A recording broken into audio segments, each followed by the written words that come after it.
Hello नमस्कार, जय हिंद, जय भारत। शुरू करेंगे हम लोग आज की बातचीत होने वाली है फिक्स्ड प्रीपोजिशन के बारे में, जिनको लेके बहुत सारे बच्चों में बड़ा ही कंफ्यूजन रहता है। तो आज मैं आप लोगों के लिए फिक्स्ड प्रीपोजिशन की क्लास लेके आया हूं और इस फिक्स्ड प्रीपोजिशन की क्लास में आप लोगों को कोशिश मेरी यही रहेगी कि फिक्स्ड प्रीपोजिशंस आप लोगों को क्लास में ही याद करवाऊं।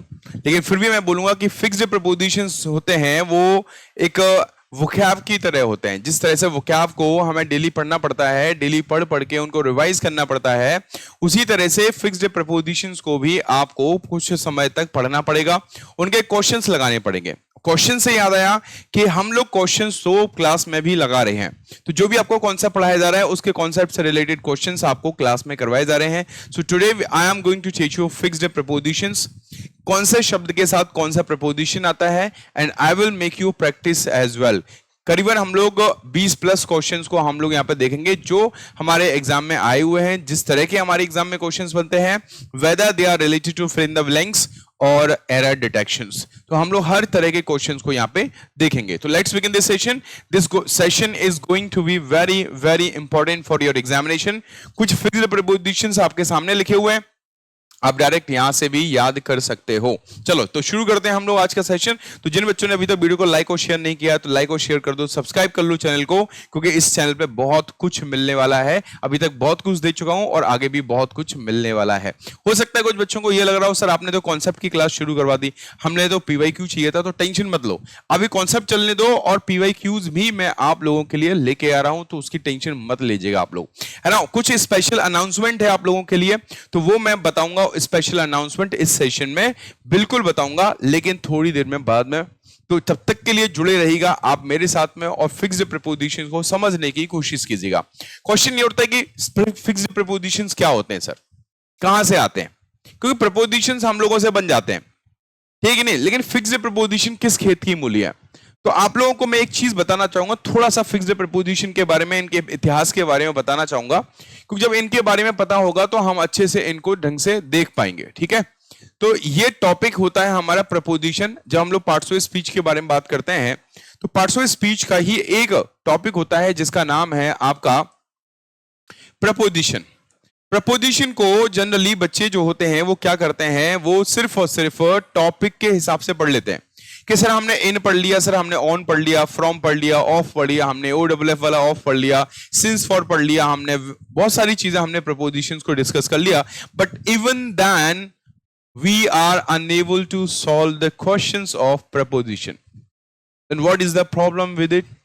जो प्रॉब्लम होती है वो होता है कि हम प्रपोजिशंस को पढ़ तो लेते हैं, उनके यूजेस को भी रट्टा मार लेते हैं, but preposition is divided into 3 section. ये 3 सेक्शन में प्रपोजिशन डिवाइड होता है और इन 3 सेक्शन से हमारे एग्जाम पे में डिफरेंट टाइम में क्वेश्चन पूछे जाते हैं, ठीक है। ये 3 सेक्शन को समझना बहुत जरूरी है। पहला है आपका प्रपोजिशंस जो सेंस बेस्ड होते हैं, दूसरा है जो आपके फिक्स्ड प्रपोजिशंस होते हैं, और तीसरा एक और होता है जिसके बारे में अभी चर्चा करेंगे, है ना। तो पहला 3 पार्ट में से पहला पार्ट प्रपोजिशन का होता है सेंस बेस्ड। आपको इससे सेंस बेस्ड मतलब, सेंस बेस्ड का मतलब है जो चीजें हम लोग पढ़ते हैं इनके यूजेस पढ़ लिए, एट पढ़ लिया, ऑन पढ़ लिया, फ्रॉम पढ़ लिया, टिल पढ़ लिया, अनटिल पढ़ लिया, तो ये सेंस बेस्ड हो गया, जिनको आप सीधे सीधे कॉन्सेप्ट से सॉल्व कर सकते हो। पहला तो इनका तरीका मतलब पहले टाइप के ये होते हैं जिनको आप अपने कॉन्सेप्ट से सॉल्व कर सकते हो। आपने सेंटेंस को देखा कि भाई घड़ी वाले टाइम की बात हो रही है, एट लगा दीजिएगा। कोई परफेक्ट और परफेक्ट कॉन्टिन्यूअस टेंस आ रहा है तो उसमें सिंस और फॉर टाइम के लिए आएगा। हमने देखा डेफिनेट टाइम में सिंस लगा दिया, इनडेफिनेट टाइम में हमने फॉर लगा दिया। But there are many questions जहां पर हम कॉन्सेप्ट को फिट नहीं बिठा सकते, है ना। और हो सकता है कि उसका ट्रांसलेशन के हिसाब से हमारा कॉन्सेप्ट भी सही बैठ जाए, इवन हमारा सेंटेंस का जो आंसर होता है जो हमने दिया होता है इट बिकम्स रॉन्ग। तो फिर क्या होगा हमारा, तो उसे हम लोग कहते हैं फिक्स्ड प्रपोजिशन। समझना, अब ये फिक्स्ड प्रपोजिशंस क्या होता है, दूसरा पार्ट जो आता है वो आता है फिक्स्ड प्रपोजिशन का आता है। किसका आता है बेटा, दूसरा पार्ट आता है हमारा फिक्स्ड प्रपोजिशंस का। क्लियर है ना। अब फिक्स्ड प्रपोजिशंस क्या होते हैं, फिक्स्ड प्रपोजिशन फिक्स होते हैं, उनके नाम से पता चल रहा है आप लोगों को, है ना, नाम से पता चल रहा है आप लोगों को। अच्छा चलो ठीक है, एक और सुन लो। एक होता है हमारा फ्रेजल वर्ब। क्या होता है बेटा? फ्रेजल वर्ब्स होता है। जब तक ये तीन चीजें कवर नहीं होंगी तब तक हमारा कंप्लीट प्रीपोजिशन नहीं बनेगा। समझ में आ रहा है? कंप्लीट प्रीपोजिशन बनाने के लिए तीनों चीजों को साथ में लेके चलना पड़ेगा। Only then you will be able to solve the questions of prepositions. Getting my point? So to solve the questions of prepositions, we will have to excel in these three portions. अब ये तीन portions मैंने आपको बता दिए, इनके uses पढ़ लिए, by के uses पढ़ लिए, सब कुछ पढ़ लिया। हम बार बार यही पढ़ते रहते हैं, but we never focus on fixed prepositions. We never focus on phrasal verbs. अब ये समझ लेते हैं what are phrasal verbs and what are fixed prepositions. Okay, let me tell you. एक एग्जाम्पल देता हूं मैं आपको, है ना। एक एग्जाम्पल देता हूं, जैसे ये लिखा हुआ है शी कॉन्ग्रेचुलेटेड। सेंटेंस लिखा हुआ शी कॉन्ग्रेचुलेटेड, ठीक है। मी लगा लो इसमें, डैश लगाया, माई सक्सेस। अब ऑप्शन में क्या मिलेगा पता है? ऑप्शन में आपको फॉर मिलेगा, ऑप्शन में आपको ऑन मिलेगा, ऑप्शन में आपको टू मिलेगा, ऑप्शन में आपको फ्रॉम दे देगा, उल्टा सीधा कुछ भी दे देगा। अगर आप इसको ट्रांसलेट करते हो then you will get the answer, but वो आंसर सही होगा या गलत होगा that will be the different thing. तो यहां पर आपको आंसर मिलेगा for. Many of you will give the this answer, लेकिन इसका आंसर जो है वो एक्चुअल में फॉर नहीं होगा, द आंसर इज ऑन। तो ये है फिक्स्ड प्रीपोजिशन। इसका हिंदी मतलब हम लोग निकालते हैं कि उसने मुझे कॉन्ग्रेचुलेशन किया मेरी सक्सेस के लिए। हिंदी मतलब यही बोल देते हैं हम लोग कई बार, लेकिन एक्चुअल में आप खुद सोचो, किसी की सफलता पर बधाई देते हैं, ना कि सफल होने के लिए बधाई देते हैं। सफल होने के लिए बेस्ट ऑफ लक बोलते हैं, लेकिन सफल होने के बाद उसको शुभकामनाएं देते हैं। तो इसलिए इसका आंसर जो बनेगा वो क्या बनेगा? ऑन। तो ये है फिक्स्ड प्रीपोजिशन। मतलब फिक्स्ड प्रीपोजिशन में वो प्रीपोजिशन आता है जिसमें कोई चीज फिक्स है। उसका हिंदी मतलब हो सकता है हम दूसरा निकाल रहे हो और हिंदी मतलब के हिसाब से हमारा कोई दूसरा प्रपोजिशन आ रहा हो, बट प्रपोजिशन उसके साथ हमेशा फिक्स रहता है। समझ में आ रहा है कि नहीं आ रहा है? फ्रेजल वर्ब में क्या होता है सुनिएगा भाई, थोड़ा सा फ्रेजल वर्ब के बारे में जानकारी मैं आपको दूंगा। फ्रेजल वर्ब, और फिर मैं आपको एक छोटा सा डिफरेंस भी बताऊंगा phrasal verbs and fixed propositions में। फ्रेजल वर्ब तीन चीजों से मिलके बन सकती है, तीन चीजों से मिलके। मैं जो बेसिक जानकारी दे रहा हूं ये सिर्फ इसलिए दे रहा हूं कि आपका जो कंफ्यूजन होगा ना कि सब फ्रेजल वर्ब को भी फिक्स्ड प्रपोजिशन कह सकते हैं क्या, वो खत्म हो जाएगा। फिक्स्ड प्रपोजिशन का पार्ट होते हैं तो हमें समझ में क्यों नहीं आते, वो खत्म हो जाएगा। समझ में आया? तो फिक्स्ड प्रपोजिशन क्यों समझ में नहीं आते? क्योंकि वो फिक्स होते हैं और हम अपने मन मुताबिक लगा रहे होते हैं, तो अपने मन मुताबिक वहां पर आंसर नहीं आएगा, वो फिक्स है। तो वो कौन कौन से शब्द, कौन कौन से एडजेक्टिव्स, कौन कौन सी वर्ब्स ऐसी हैं जो अपने साथ में फिक्स प्रपोजिशन लेती हैं, वो मैं आपको इस क्लास में बताऊंगा। वो शब्द, वो वर्ब, वो एडजेक्टिव, वो नाउन्स, वो आप लोग पढ़ लेना, वहां से डायरेक्ट एग्जाम में क्वेश्चंस बन जाते हैं और आप लोगों से बन जाएंगे। ठीक है नहीं? फ्रेजल वर्ब्स के बारे में हम लोग बातचीत कर रहे हैं। तो फ्रेजल वर्ब्स कैसे बनती है? तो देखो, हम लोग वर्ब के साथ प्रपोजिशन का यूज करके, या फिर वर्ब के साथ एडवर्ब का यूज करके, या फिर वर्ब के साथ adverb plus preposition, adverb plus preposition, ये तीन सिचुएशन में हम लोग फ्रेजल वर्ब का निर्माण करते हैं। मतलब इन तीन तरीके से हम लोग कहते हैं कि वो फ्रेजल वर्ब बनाई जाती है। समझ में आ गया? जैसे मैं एक एग्जांपल देना चाहूंगा, बहुत सिंपल सा एग्जांपल है मैं देना चाहूंगा। इसमें मैंने दे दिया आप लोगों को एक एग्जांपल लुक, और लुक में लगा दिया इनटू, तो इनटू प्रपोजिशन हो गया। मैंने एक ऑप्शन दे दिया आपको पुट, और पुट के साथ में अप लगा दिया, अप एडवर्ब हो गया। एक ऑप्शन मैंने एक दे दिया आपको पुट अप दे दिया एडवर्ब, और विद दे दिया प्रपोजिशन। ठीक है नहीं? अब इसको समझने की कोशिश ये करना कि इनको हम फ्रेजल वर्ब क्यों कहते हैं, और फ्रेजल वर्ब एक्चुअल में होती क्या है। समझो, जब कोई वर्ब किसी प्रपोजिशन के साथ मिलकर, जब कोई वर्ब किसी एडवर्ब के साथ मिलकर, जब कोई वर्ब किसी एडवर्ब और प्रपोजिशन दोनों के साथ मिलकर, फिर से मैं बोल रहा हूं, जब कोई वर्ब किसी प्रपोजिशन के साथ मिलकर, जब कोई वर्ब किसी एडवर्ब के साथ मिलकर, जब कोई वर्ब किसी एडवर्ब और प्रपोजिशन दोनों के साथ मिलकर अपने मतलब को चेंज कर लेती है, अपने खुद के मीनिंग को चेंज करके दूसरा मीनिंग देने लगती है, तो उसे फ्रेजल वर्ब कहा जाता है। समझ में आ रहा है? फिर से बताता हूं एक बार। जब कोई भी वर्ब प्रपोजिशन के साथ मिलकर, कोई भी वर्ब एडवर्ब के साथ मिलकर, या कोई भी वर्ब एडवर्ब और प्रपोजिशन दोनों के साथ मिलकर अपना मतलब चेंज कर लेती है, तो उसे हम लोग फ्रेजल वर्ब कहते हैं। समझ में आ रहा है? फिक्स्ड प्रपोजिशंस में ऐसा नहीं होता।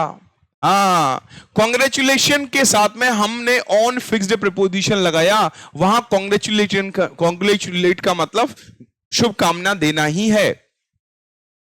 अब चाहे कॉन्ग्रेचुलेट आ जाए चाहे कॉन्ग्रेचुलेशंस आ जाए, दोनों का मतलब वहां पे सेम ही है, वो मतलब चेंज नहीं करेंगे। तो जब फिक्स्ड प्रपोजिशंस यूज होते हैं तो जो शब्द होता है, जो वर्ब होता है, जो नाउन एडजेक्टिव होता है, उसका मतलब चेंज नहीं होता। But when we talk about, किसके बारे में बात करते हैं? फ्रेजल वर्ब के बारे में बात करते हैं, तो इट चेंजेस इट्स मीनिंग। जैसे लुक का मतलब देखना होता है, लुक का मतलब क्या होता है? देखना होता है, सबको पता है। लेकिन यहां लुक का मतलब देखना, लुक इनटू हो गया, लुक इनटू का मतलब होता है छानबीन करना, इन्वेस्टिगेट करना, मतलब चेंज कर लिया उसने, है ना। और इसको याद कर लेना, एग्जाम में आता है छानबीन करना। क्या करना बेटा? छानबीन करना, मतलब चेंज कर लिया कि नहीं कर लिया। पुट का मतलब होता है किसी चीज को रखना, लेकिन पुट अप का मतलब अगर ट्रांसलेट करोगे तो क्या सेंस निकलेगा? किसी चीज को ऊपर रखना नहीं। पुट अप का मतलब होता है कहीं पर रहना, निवास करना, रेजाइड और लिव, मतलब कहीं पर रहना, निवास करना। अब देख रहे हो, पुट ने अपना मतलब चेंज कर लिया। पुट का मतलब रहना नहीं होता, लेकिन जैसे पुट एडवर्ब के साथ आया, पुट अप, उसने मतलब चेंज कर लिया, उसका मतलब क्या हो गया? रहना निकलने लगा, इसलिए ये फ्रेजल वर्ब है। ठीक है नहीं? नेक्स्ट चले पुट अप विद। पुट मतलब वर्ब, अप एडवर्ब हो गया, विद प्रपोजिशन हो गया। इसका मतलब क्या होता है? इसका मतलब होता है, पुट अप विद का मतलब टॉलरेट करना। क्या करना? टॉलरेट करना। उसका हिंदी मतलब होता है झेलना, सहना, सहना या सहन करना। झेलना, सहना या सहन करना, ये क्या हो जाएगा? ये पुट अप विद हो जाएगा। तो आप देख पा रहे हैं कि जब ये प्रपोजिशन के साथ, एडवर्ब के साथ या एडवर्ब प्लस प्रपोजिशन के साथ कोई वर्ब आ रही है और अपने मतलब को चेंज कर रही है, उसी को हम फ्रेजल वर्ब कहते हैं। But we are not going to study phrasal verbs यार, वी आर स्टडिंग प्रपोजिशंस। और प्रपोजिशंस में we are studying fixed propositions.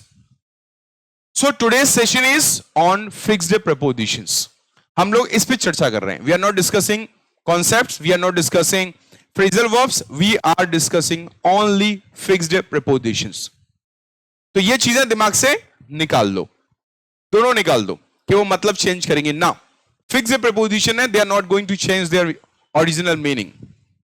Okay, we are not going to study concept of prepositions. We will be studying only and only fixed propositions.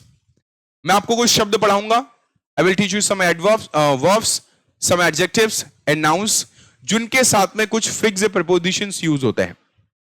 तो we are to learn those prepositions जो उनके साथ fix रहते हैं, they are never changed, और change होते भी हैं तो गलत हो जाते हैं हमारे।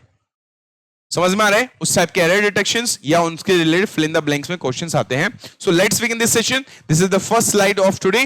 तो इसमें हम लोग देख लेते हैं क्या है। सबसे पहले बात, अब देखो कुछ वर्ड्स तो आपके सामने लिखे होंगे, कुछ वर्ड सामने लिखे होंगे, and related to that word, that preposition, मैं आपको कुछ एक्स्ट्रा वर्ड्स भी करवाऊंगा। ठीक है, तो उसकी आप टेंशन मत लीजिएगा, एक्स्ट्रा वर्ड्स भी करवाऊंगा। तो अच्छा खासा फिक्स्ड प्रपोजिशन का कलेक्शन आपके पास होने जा रहा है। कैपेबल का मतलब होता है सक्षम होना।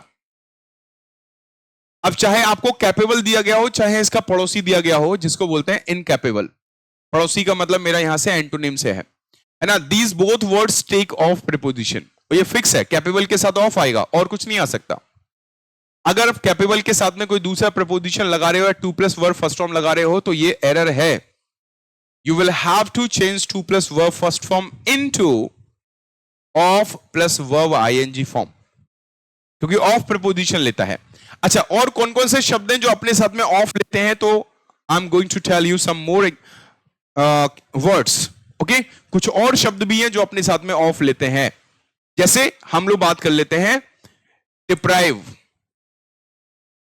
मैंने बोला सारे के सारे शब्द जो है इंपॉर्टेंट हैं। डिप्राइव्ड, फॉन्ड, मैं इनका हिंदी मतलब भी बता दूंगा। सिक, डिजायरस, डिजायरस का मतलब इच्छुक होता है,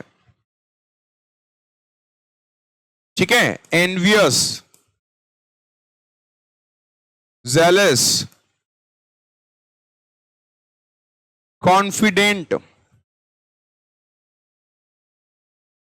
कॉन्फिडेंट के साथ भी हम लोग ऑफ प्रपोजिशन लगाते हैं। अवेयर, अवेयर हो गया, विवेयर हो गया, ठीक है। और भी वर्ड बता रहा हूं मैं आपको, ये सारे वर्ड्स आपको धीमे धीमे क्या करना है, लिखते जाना है, नोट कर लेना। मैं फिर बोल रहा हूं, ठीक है। अवेयर विवेयर हो गया आपका। कॉन्शियस,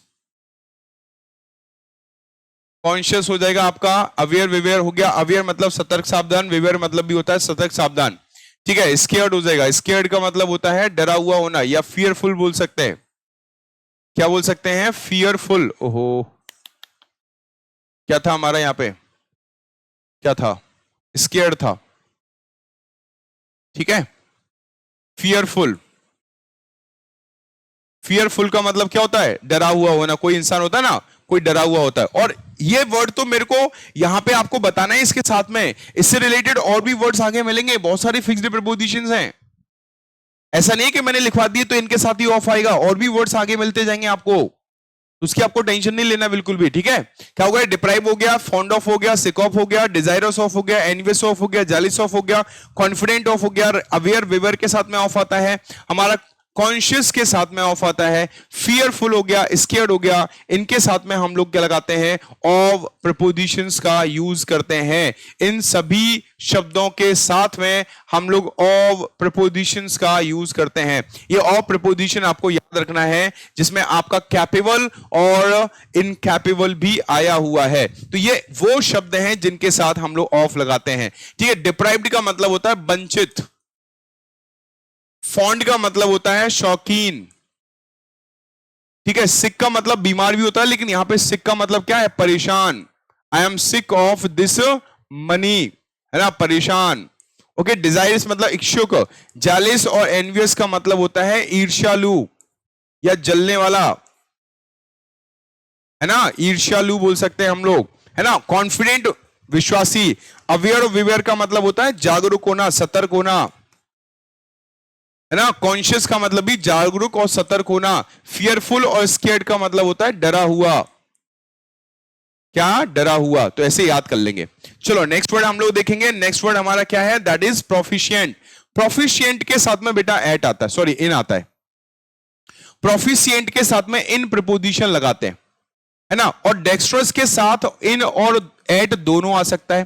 प्रोफिशिएंट और डेक्स्ट्रस का मतलब होता है दक्ष, किसी काम में निपुण इंसान होता है ना, निपुण, किसी काम में माहिर व्यक्ति होता है ना, माहिर, तो उसे हम लोग बोलते हैं प्रोफिशिएंट या फिर बोलते हैं डेक्स्ट्रस। क्या बोलते हैं, प्रोफिशिएंट या डेक्स्ट्रस। इनके साथ में इन प्रपोजिशन आता है। और कौन कौन से शब्द हैं जिनके साथ में इन लगाते हैं बेटा, तो देखो हम लोग बात करेंगे इन्वॉल्व्ड, हम लोग बात करेंगे इंटरेस्टेड, क्या बात करेंगे, इंटरेस्टेड बात करेंगे। हम लोग बात करेंगे कॉन्फिडेंस, क्या बात करेंगे हम लोग, कॉन्फिडेंस।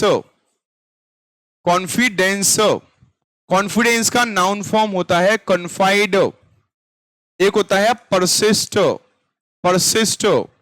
इनके साथ में हम लोग इन प्रपोजिशन लगाते हैं। कॉन्फिडेंस इन होता है, ठीक है कि नहीं है। एब्जॉर्ब्ड होता है एक वर्ड, एक मिनट रुक जाओ, है ना। एब्जॉर्ब मतलब किसी में खोए हुए रहना, एब्जॉर्ब्ड इन, ठीक है, ये होता है एब्जॉर्ब्ड। या फिर होता है बिजी, है ना, किसी चीज में खोए हुए रहना या बिजी रहना, बिजी। ये वो वर्ड हैं जिनके साथ में हम लोग क्या लगाते हैं, इनके साथ में हम लोग इन प्रपोजिशन का यूज करते हैं, ठीक है। इन्वॉल्व मतलब शामिल, इंटरेस्टेड किसी चीज में रुचि होना, कॉन्फिडेंस नाउन है, कॉन्फाइड वर्ब है, और इसी का एडजेक्टिव फॉर्म आपने देखा होगा। इसका एडजेक्टिव फॉर्म देखो, ये बैठा हुआ है, ये एडजेक्टिव फॉर्म है। ये अपने साथ में क्या लेता है, ये अपने साथ में ऑफ लेता है। लेकिन अच्छा, ऑफ से याद आया, एक वर्ड होता है एवोरेंस, याद कर लेना। क्या होता है एवोरेंस? एवोरेंस का मतलब क्या होता है? इसका मतलब होता है नफरत, घृणा, नफरत। इसके साथ भी ऑफ लगाते हैं। एक होता है अक्यूज, याद कर लेना, ACCUSE। अक्यूज के साथ भी क्या लगाते हैं हम लोग, ऑफ प्रपोजिशन लगाते हैं, अक्यूज ऑफ, है ना। तो ये ध्यान रखना है, ठीक है। चलिए आगे बढ़ेंगे हम लोग। तो इसमें क्या हो गया, इन्वॉल्व हो गया, इन सबके साथ में इन प्रपोजिशन का यूज करते हैं। अब आ जाओ कॉन्ट्ररी। कॉन्ट्ररी के साथ में क्या आता है, टू प्रपोजिशन आता है। कॉन्ट्ररी का हिंदी मतलब क्या होता है बेटा? कॉन्ट्ररी का हिंदी मतलब होता है विपरीत, या विरोधी भी बोल सकते हैं इसको। कॉन्ट्ररी टू, विरोधी, कोई इंसान है इसको विरोधी भी बोल सकते हैं, लेकिन विपरीत तो इसका आंसर होता ही है, ठीक है। अब कुछ और वर्ड हैं जिनके साथ टू लगाते हैं, मैं भी बताऊंगा। पहले ये देख लो, डिस्क्वालीफाई फॉर अ पोस्ट। मान के चलो आपने कोई ऐसा काम कर दिया जिस वजह से आप पोस्ट के लिए डिस्क्वालीफाई हो गए, अब इस पोस्ट पे आप अप्लाई नहीं कर सकते। दूसरा है डिस्क्वालीफाइड फ्रॉम कंपीटिंग। अब आपका मान के चलो प्री नहीं निकला, तो आप मेंस के लिए एलिजिबल हुए नहीं हुए, तो एलिजिबल फॉर होता है। उसी तरह से डिस्क्वालीफाइड फ्रॉम, कहीं से आपको डिस्क्वालीफाइड कर दिया तो डिस्क्वालीफाइड फ्रॉम, और क्वालिफाइड फॉर, एलिजिबल फॉर, ये याद रखना है, ठीक है नहीं है। चलिए अब टू से रिलेटेड मैं आपको कुछ वर्ड्स बता देता हूं।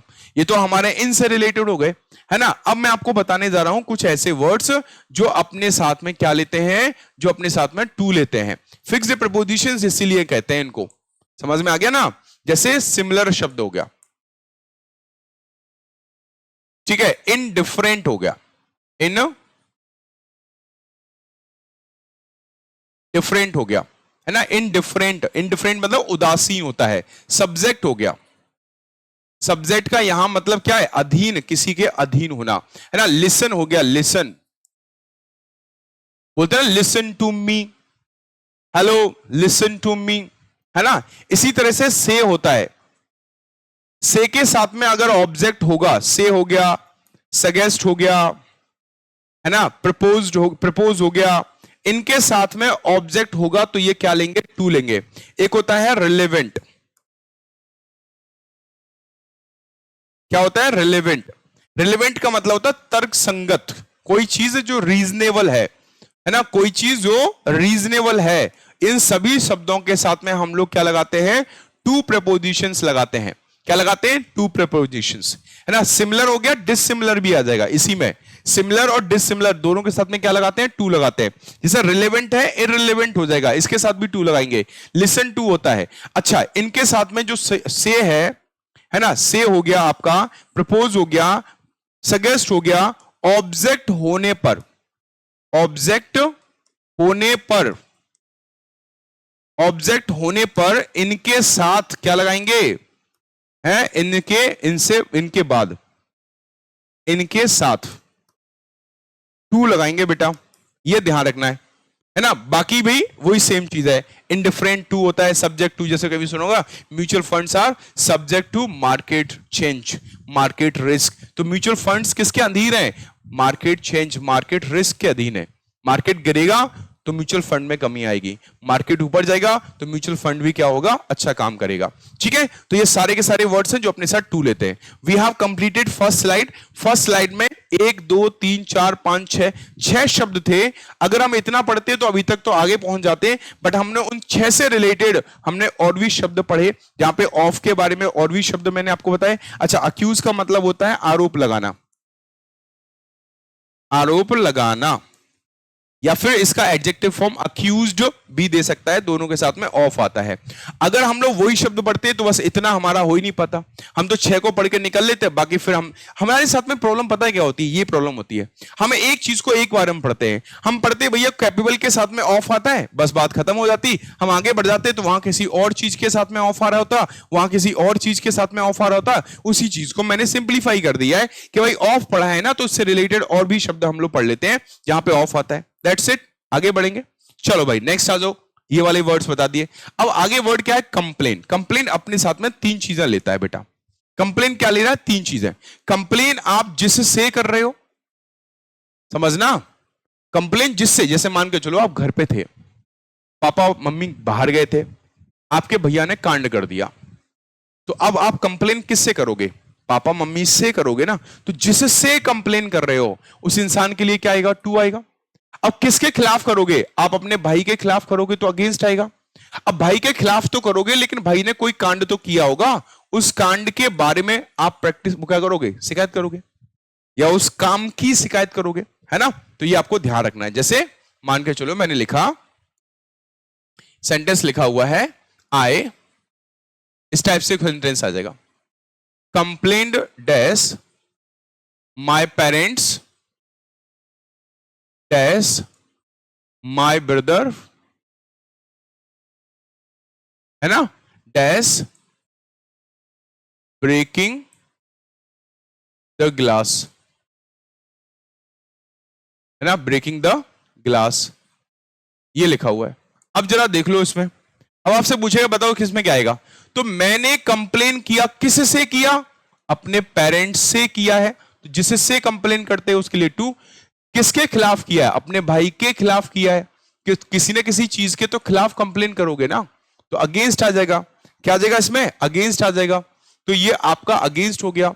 नेक्स्ट, किस चीज की शिकायत की है, कि भैया सर मम्मा उन्होंने ना ग्लास तोड़ दिया, भैया ने ग्लास तोड़ दिया, तो ग्लास के बारे में, तो ग्लास टूटा है उसके बारे में किया, तो ऑफ या फिर अबाउट कुछ भी हो सकता है, ऑफ या अबाउट कुछ भी हो सकता है, ठीक ही नहीं है। चलो आगे बढ़ते हैं हम लोग। नेक्स्ट वर्ड हमारा क्या होने वाला है, कॉन्ग्रेचुलेट। अब देखो कॉन्ग्रेचुलेट आपका सेकेंड फॉर्म में आए, थर्ड फॉर्म में आए, फर्स्ट फॉर्म में आए, या कॉन्ग्रेचुलेशन का नाउन फॉर्म आए, इनके साथ में हम लोग हमेशा ऑन प्रपोजिशन लगाते हैं। क्या लगाते हैं बेटा, हमेशा ऑन प्रपोजिशन लगाते हैं। नेक्स्ट वर्ड लिखा है कोप विद, ये प्रपोजिशन भी है। अब कोप विद का मतलब क्या होता है, इस बात को समझेंगे, लेकिन उससे पहले समझ लो यहां से क्वेश्चन कैसे आएगा, पता है, क्वेश्चन आता है कोप अप विद, ये क्वेश्चन आता है ना। जिसे सेंटेंस दे देगा आई कैन नॉट, है ना, आई कैन नॉट या I can't cope up with this problem, है ना। कोप विद का मतलब क्या होता है, किसी चीज को मैनेज करना, किसी चीज को हैंडल करना। क्या होता है कोप विद का मतलब, आपका मतलब होता है हैंडल करना किसी चीज को, मैनेज करना किसी चीज को, या हैंडल करना किसी चीज को। अब वो क्या कह रहा है, वो ये कह रहा है कि इस प्रॉब्लम को मैं कोप विद नहीं कर सकता, लेकिन उन भाई साहब ने क्या लगा दिया, उन भाई साहब ने अप लगा दिया, और यही सबसे बड़ी गलती होगी, क्योंकि कोप के साथ में अप आता ही नहीं है, कोप विद होता है। ये तो जबरदस्ती का अप लगाया जा रहा है, जबरदस्ती का अप लगाया जा रहा है, तो ये क्या हो जाएगा, गलत हो जाएगा। तो ये आपको ध्यान रखना है, कोप विद हो जाएगा, अप नहीं आएगा। इस टाइप के क्वेश्चन एरर फाइंडिंग में आते हैं, हाँ इस टाइप के क्वेश्चन एरर फाइंडिंग में आते हैं, ठीक है नहीं है। चलो आगे बढ़ते हैं हम लोग। नेक्स्ट हम लोग बातचीत कर रहे हैं डिमांड, सॉरी डिपेंड। डिपेंड के साथ में क्या आता है, ऑन प्रपोजिशन आता है, डिपेंड के साथ में अपॉन भी प्रपोजिशन आ जाता है। अच्छा ऑन और कहां कहां आ सकता है, तो वो भी देख लेते हैं एक बार। एक आता है इंसिस, इंसिस, इंसिस का मतलब होता है जोड़ देना। एक आता है बेस्ड, एक आता है फोकस, एक आता है एम्फेसिस। एम्फेसिस ये नाउन फॉर्म है बेटा, ध्यान रखना इस चीज को, है ना। एक होता है कीप ऑन, है ना, और एक कॉन्ग्रेचुलेट बताया था मैंने अभी, उसको भी यहां लिख लेते हैं, है ना, कॉन्ग्रेचुलेट। और क्या लिख सकते हैं, रिलाय, है ना। इन सब का मतलब क्या होता है बताऊंगा सबका मतलब, लेकिन इन सबके साथ में कौन सा प्रपोजिशन आता है, इन सबके साथ में ऑन प्रपोजिशन आता है। कौन सा प्रपोजिशन आता है, ऑन। अब डिपेंड है तो डिपेंडेंट भी हो सकता है ना, डिपेंड है तो डिपेंडेंट भी हो सकता है। रिलाय, रिलाय का मतलब होता है भरोसा करना, क्या करना बेटा? भरोसा करना।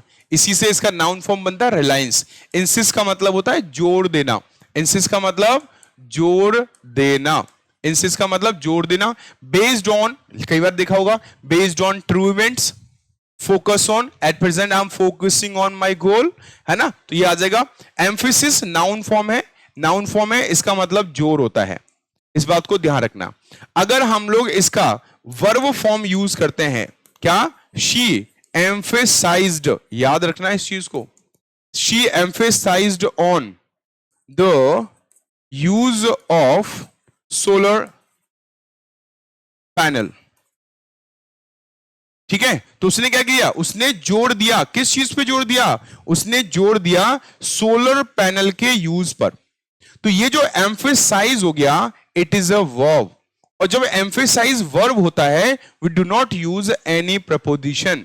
ओके, तो ये ऑन प्रपोजिशन कब लगाएंगे? जब ये नाउन यूज हुआ है, जब ये नाउन यूज हुआ है, तो ये चीजें आपको ध्यान रखना है। ठीक है, कॉन्ग्रेचुलेट बताए, कीप बताए, कीप ऑन मतलब किसी चीज को जारी रखना। आगे बढ़ेंगे, आगे बढ़ेंगे तो उसके साथ साथ हमें मिलेगा नेक्स्ट स्लाइड। नेक्स्ट स्लाइड क्या कह रहा है वो भी हम लोग देख लेते हैं। नेक्स्ट स्लाइड हमारा कुछ कह रहा है, वो ये कह रहा है प्रूफ। अब प्रूफ मतलब सबूत मिले हैं, तो सबूत कोई ना कोई चीज आपने की होगी, उस चीज के सबूत मिलेंगे, है? कई बार बोलते हैं कि भैया देखो उस गांव में ना खुदाई हुई थी, तो उसमें हड़प्पा सभ्यता के सबूत मिले हैं, हड़प्पा सभ्यता के सबूत मिले हैं ना। तो काकी के सेंस में हम लोग ऑफ लगाते हैं, सीधे ट्रांसलेशन से बन रहा है। लेकिन एक भाई साहब थे, उनने कांड कर दिया था रोड पे, तो उनके खिलाफ सबूत मिले। तो सबूत किसी इंसान के खिलाफ और किसी काम के मिलते हैं, तो इसलिए किसी के खिलाफ मिलते हैं, तो इसलिए यहां पे अगेंस्ट आएगा। और किसी चीज के, जैसे गिल्ट है, गिल्ट का मतलब क्या होता है? दोष या अपराध बोलते हैं। गिल्ट का मतलब क्या होता है? दोष या अपराध। तो जो भी उन्होंने दोष या अपराध किया है, उस चीज के साक्ष्य मिले हैं, तो प्रूफ ऑफ आ जाएगा हमारा। ठीक है, नेक्स्ट रिप्लाई टू। अब जैसे किसी ने, कोई पर्सन ने कोई क्वेश्चन पूछा है, कोई पर्सन ने कोई बात पूछी हुई है, तो हम उस क्वेश्चन को रिप्लाई करते हैं। कल मैंने बैठ के 10 लेटर के जवाब भेजे, कई बार बोलते हैं ना 10 लेटर के जवाब भेजे, तो काकी के सेंस में कई बार बच्चे क्या करते हैं? ऑफ लगा देते हैं, क्योंकि वो कॉन्सेप्ट पढ़े हुए होते हैं कि ऑफ का मतलब काकी के होता है, इनका मतलब मैं होता है, फलाना होता है, डिमका होता है, बस। अब उसी चीज को लेके वो क्या करते हैं? वो कंफ्यूज हो जाते हैं, वो हर जगह काकी के का सेंस निकालते हैं। यहां नहीं निकलेगा। आपने लेटर का जवाब भेजा है, तो ये बोला जाएगा yesterday I sent my answer to, my reply to the letters. तो टू आएगा इसमें, क्या आएगा हमारा? टू आएगा। तो किसी पर्सन को या जो भी क्वेरी है उसको रिप्लाई करना, टू आएगा। डिसलाइक का मतलब होता है नफरत करना।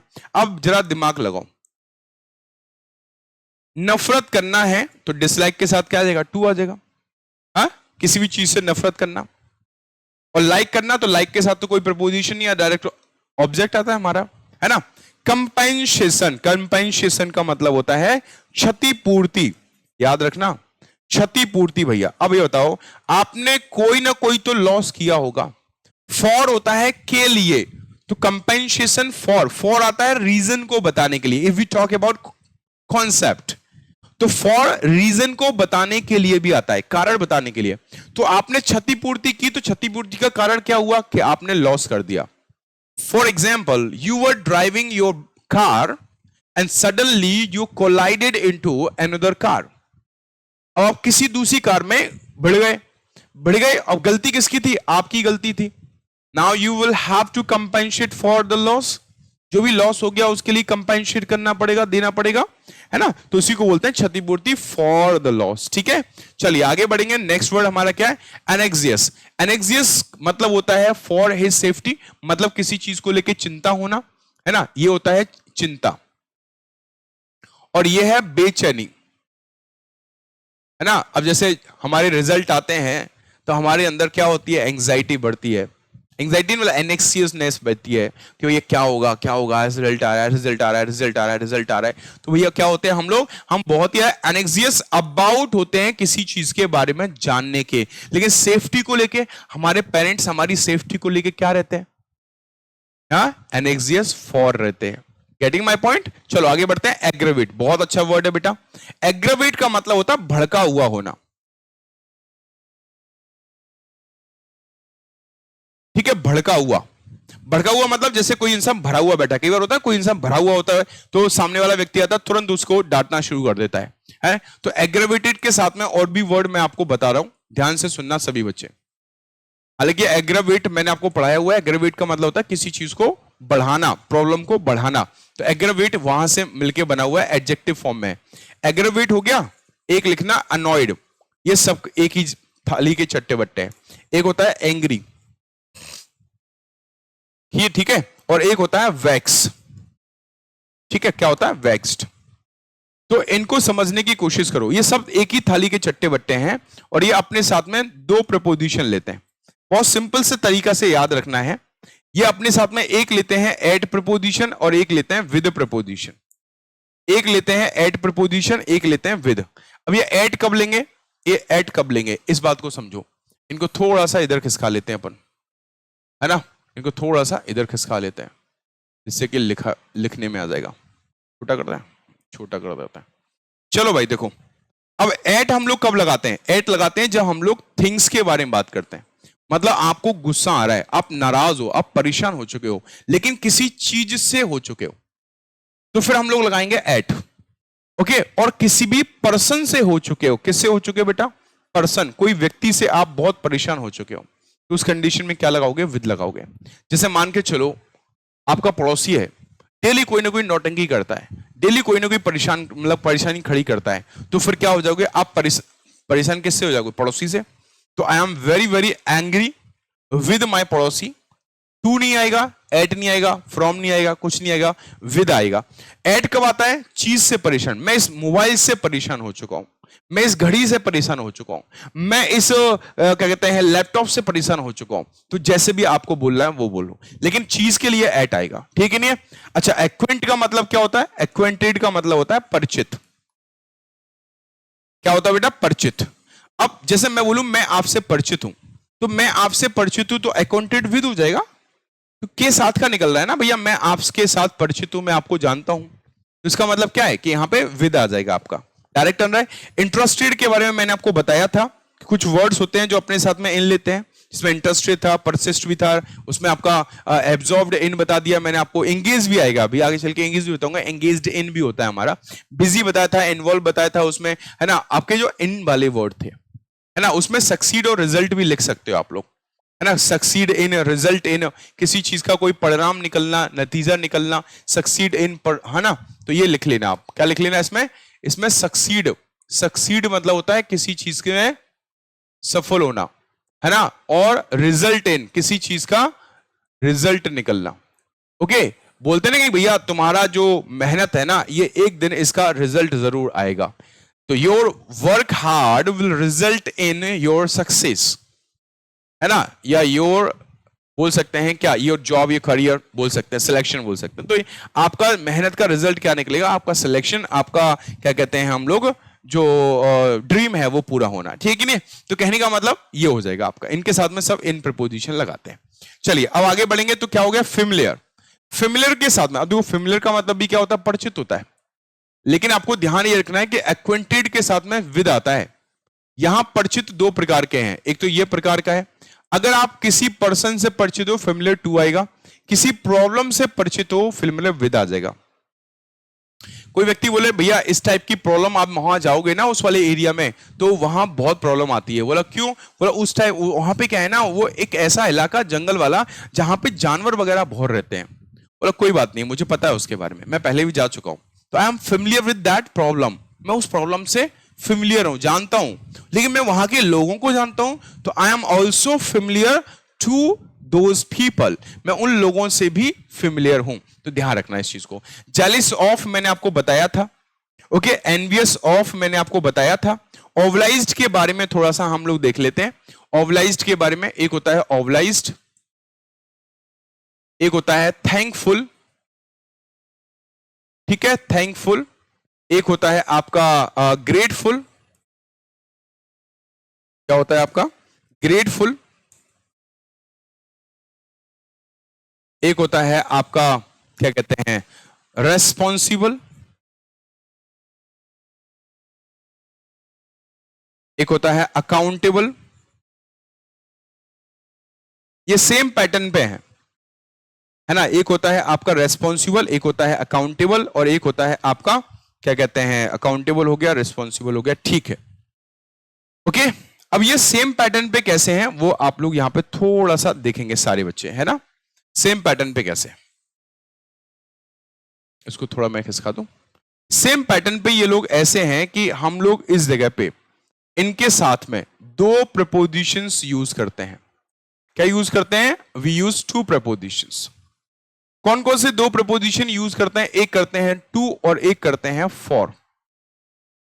क्या करते हैं हम लोग, एक टू प्रपोजिशन यूज करते हैं, देखो लिखा हुआ है, फॉर यूज करते हैं, टू प्रपोजिशन यूज करते हैं, है ना। अब जैसे रीजनेबल, क्या कहते हैं, रीजनेबल नहीं, रिस्पॉन्सिबल हो गया, तो आप किसी ना किसी के प्रति तो जिम्मेदार होंगे ना। आप किसी न किसी के प्रति जिम्मेदार होंगे, आप अपनी फैमिली के प्रति जिम्मेदार होंगे। भैया बोलते हैं, सुने कि भैया इसके प्रति तो जिम्मेदारी दिखाओ, बाकी तो तुम्हारे ऊपर कोई जिम्मेदारी है नहीं है, तुम्हें पढ़ने से रोका नहीं जा रहा है, कुछ नहीं किया, लेकिन इस चीज के प्रति तो जिम्मेदारी दिखाओ, अपने पेरेंट्स के प्रति तो जिम्मेदारी दिखाओ। तो किसी के प्रति जिम्मेदारी दिखाना, तो ये आएगा टू, है ना। ऑब्लाइज्ड, थैंकफुल, ग्रेटफुल, इन तीनों का हिंदी मतलब पता क्या होता है, इन तीनों का हिंदी मतलब होता है एहसानमंद। क्या होता है, एहसानमंद। और इन दोनों का हिंदी मतलब एक और लिख लो इसमें, है ना, एक और इसका हिंदी मतलब लिख लेना, आंसरेबल।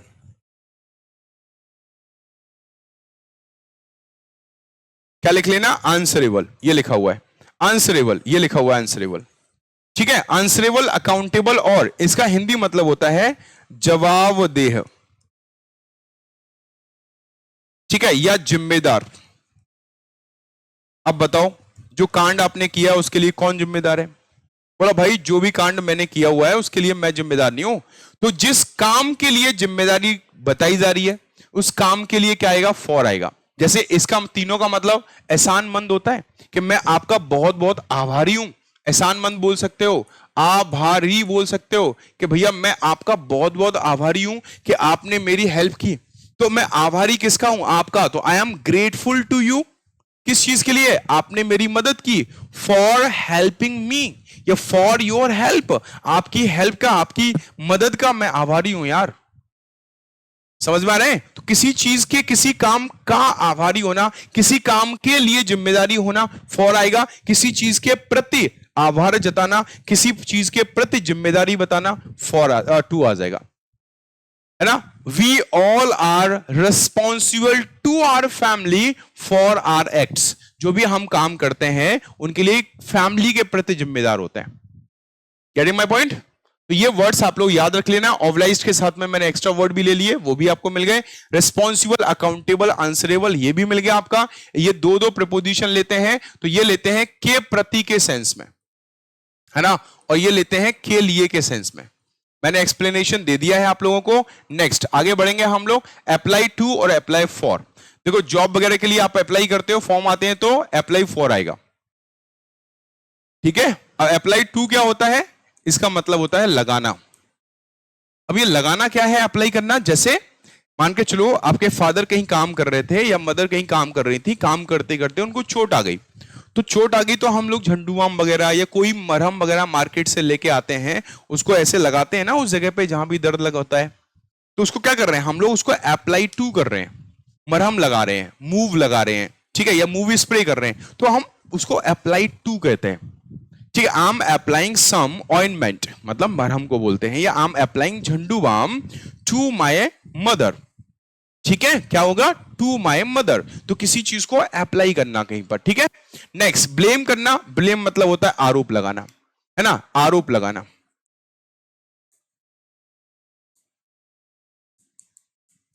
ठीक है। आपको बस ये देख लेना है कि किसके पहले हमें प्रपोजिशन पूछा जा रहा है। हमें इंसान के पहले पूछा जा रहा है तो ऑन आएगा, और समथिंग मतलब कि नॉन लिविंग के पहले पूछा जा रहा है तो फॉर आएगा।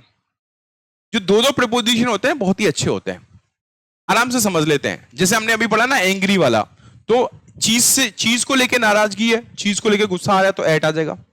किसी भी इंसान को लेके आ रहा है तो विद आ जाएगा, दैट्स इट, इतना सिंपल रहता है।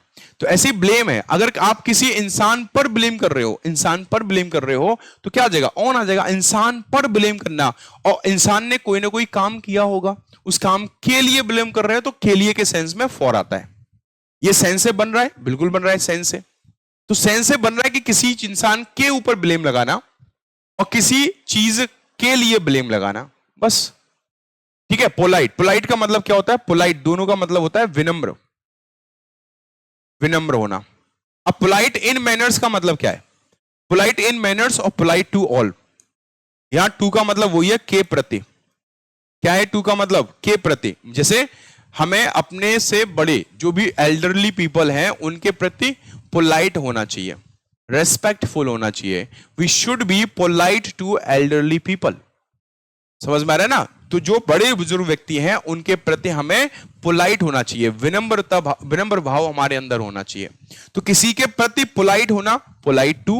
अब पोलाइट होना है लेकिन किस चीज में, उनसे बात करने में, उनके साथ डील करने में, तो ये आपको ध्यान रखना है, पोलाइट इन आ जाएगा। ठीक है कि नहीं। जैसे मैं बोलूं he is very polite dash speaking, ये लिखा हुआ है। अब लगा लो दिमाग इसमें। हाँ, पोलाइट डैश स्पीकिंग, इसका मतलब क्या है कि वो बोलने में बहुत ही पोलाइट है। कुछ कुछ लोग होते हैं बहुत ही बोलने में बहुत पोलाइट होते हैं, तो इसका आंसर क्या हो जाएगा, सबको पता है, बोलने में पोलाइट है ना, तो बस इन आ जाएगा। क्या आ जाएगा इसमें, इन आ जाएगा। तो इस टाइप से चीजों को आपको ध्यान रखना है। ठीक है नहीं है। चलो आगे बढ़ लेते हैं हम लोग, नेक्स्ट वर्ड। अच्छा, आगे बढ़ने से पहले जैसे कि मैंने बोला था कि सैटरडे के लिए आपके लिए कुछ प्लान है, तो वो घड़ी आ चुकी है। मैंने आपसे बोला कि आप लोगों के लिए कुछ सरप्राइजिंग चीजें हैं, मजेदार चीजें हैं, तो उन सरप्राइजिंग चीजों के बारे में मैं आपको बता दूं, उसके बाद फिर हम लोग आगे बढ़ेंगे। सरप्राइजिंग चीज, सबसे पहले बात तो यह है कि मैंने आप लोगों को बताया था कि Monday, Tuesday, Wednesday, Thursday, Friday 5 दिन हमारी कॉन्सेप्ट की क्लास होगी। मंडे को कंडीशन सेंटेंस, देन हमने नरेशन, देन वॉइस, उसके बाद में हमने थर्सडे को पढ़ा parts of speech, and today we are studying what, we are studying fixed prepositions. अब मंडे, अब सैटरडे मतलब कि कल क्या करना है हमें, तो कल मैंने जो भी वीक में पढ़ाया हुआ है, मैंने वीक में आपको 5 टॉपिक पढ़ाए हुए हैं। पार्ट्स ऑफ स्पीच पढ़ाया हुआ है, मैंने आपको क्या कहते हैं प्रपोजिशन पढ़ाया हुआ है, पढ़ा रहा हूं अभी। ठीक है। कंडीशन सेंटेंस हो गया, नरेशन हो गया, वॉइस हो गया, 5 टॉपिक हो गए। इन 5 टॉपिक को तो शामिल करूंगा ही करूंगा, इसके अलावा भी हमारे कुछ टॉपिक्स होंगे। So I am going to teach you 50 top error detections. But ये क्लास आपके लिए होने वाली है लाइव, और ये लाइव कितने बजे होगी, ये शाम को 9 बजे होगी बेटा। शाम को 9 बजे पहली बार मैं लाइव आ रहा हूं, अभी तक मैंने कोई भी क्लास लाइव नहीं रखी हुई है।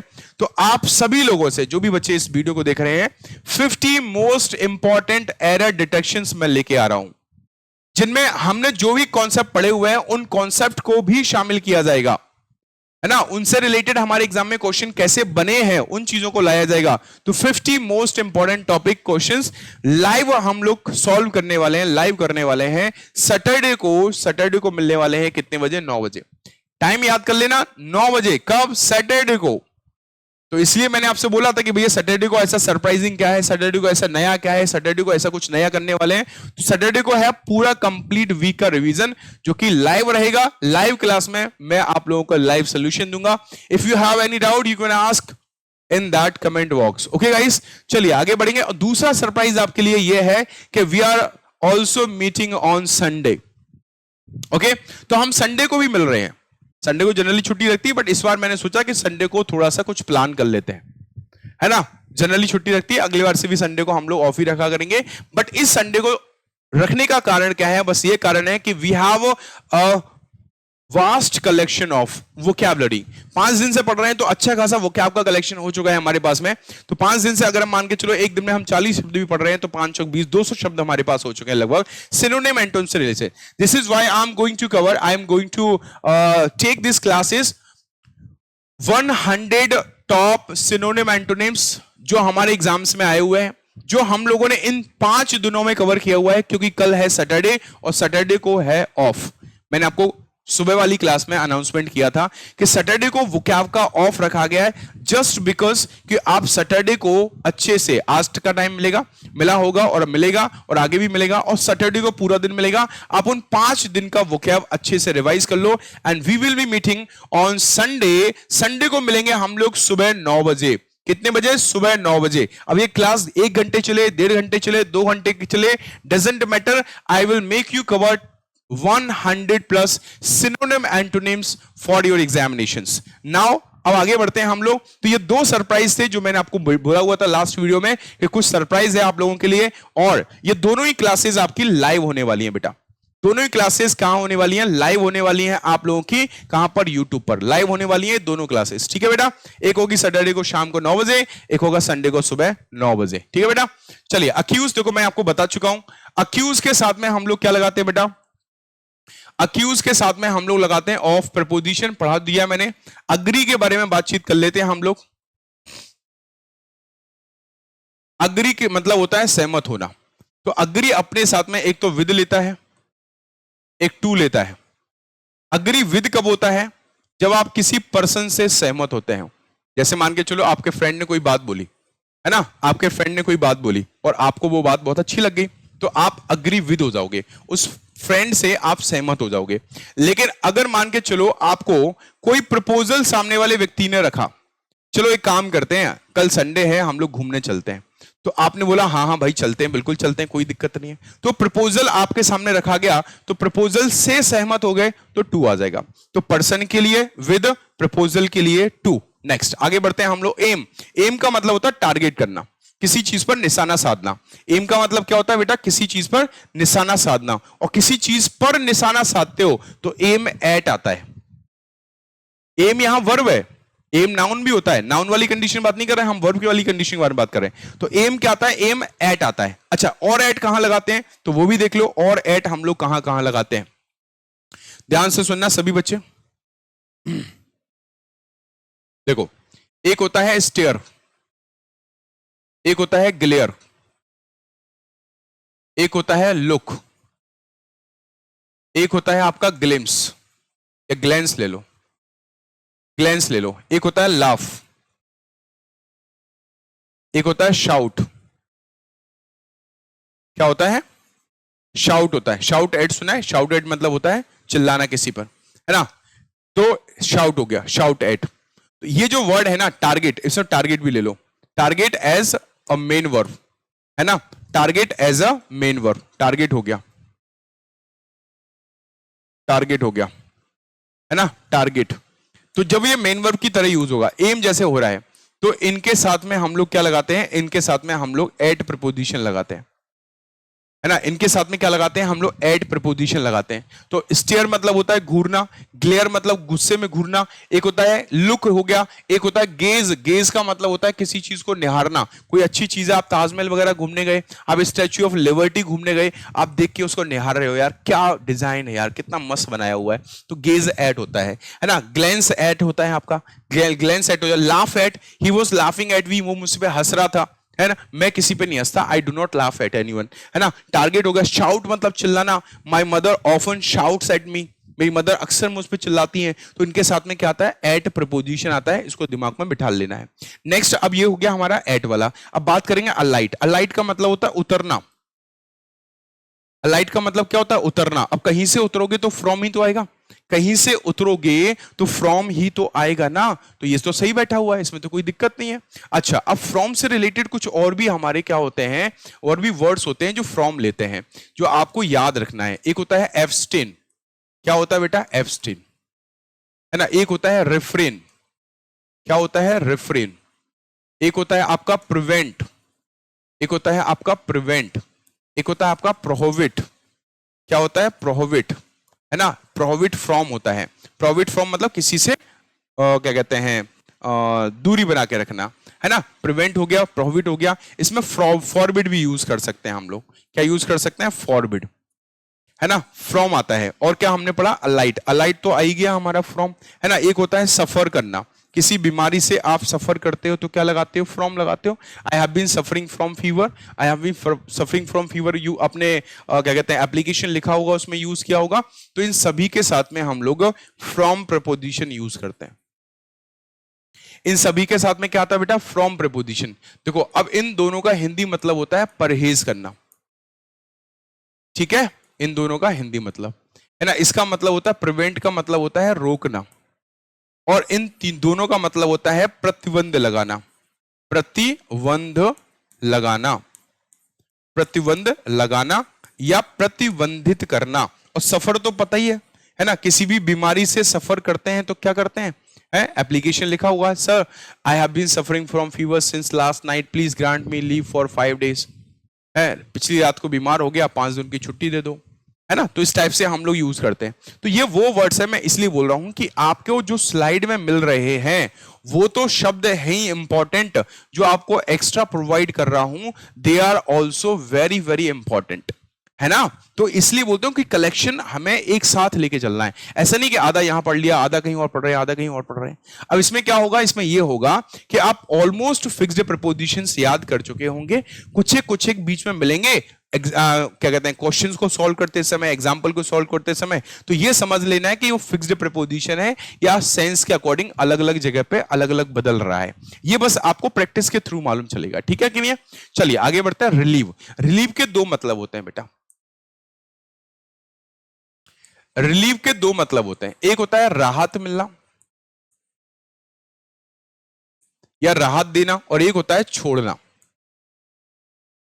है ना, जाने देना, छोड़ना, है ना। तो अगर राहत मिलने का सेंस आ रहा है, राहत मिलना, तो ऑफ आएगा, और छोड़ना जाने देने का सेंस आ रहा है तो फ्रॉम आएगा।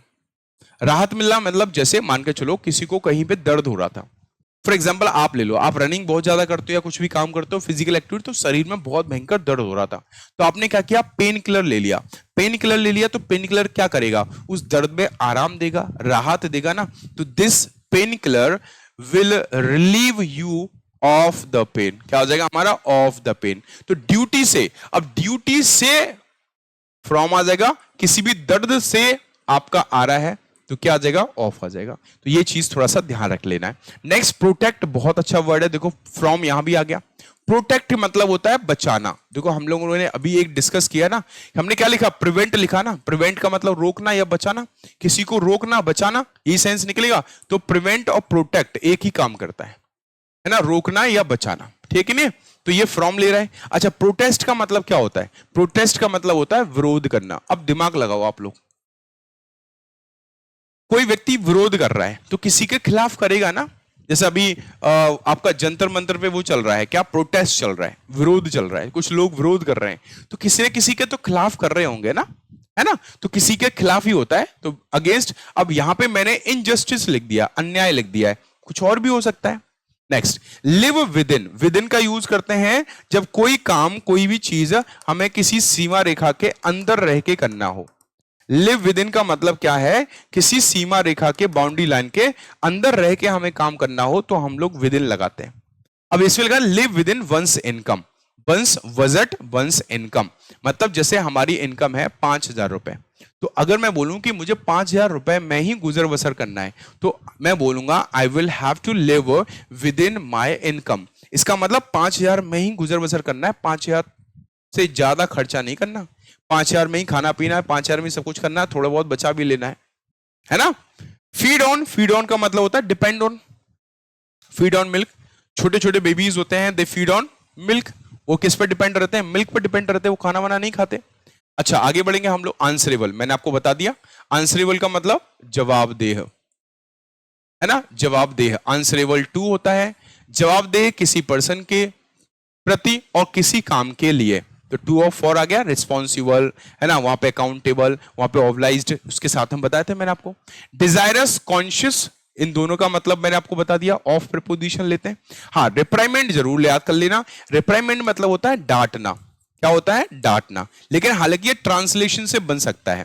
जैसे मैं बोलूं कि आई रिप्राइमेंडेड अ पर्सन, मैंने एक व्यक्ति को डांटा फॉर अ फॉल्ट, उसकी गलती पर, या गलती के लिए डांटा। फॉल्ट मतलब कोई गलती कर दी, उसके लिए डाटा, तो कोई रीजन बन गया ना, तो रीजन के लिए वैसे भी फॉर लगाते हैं।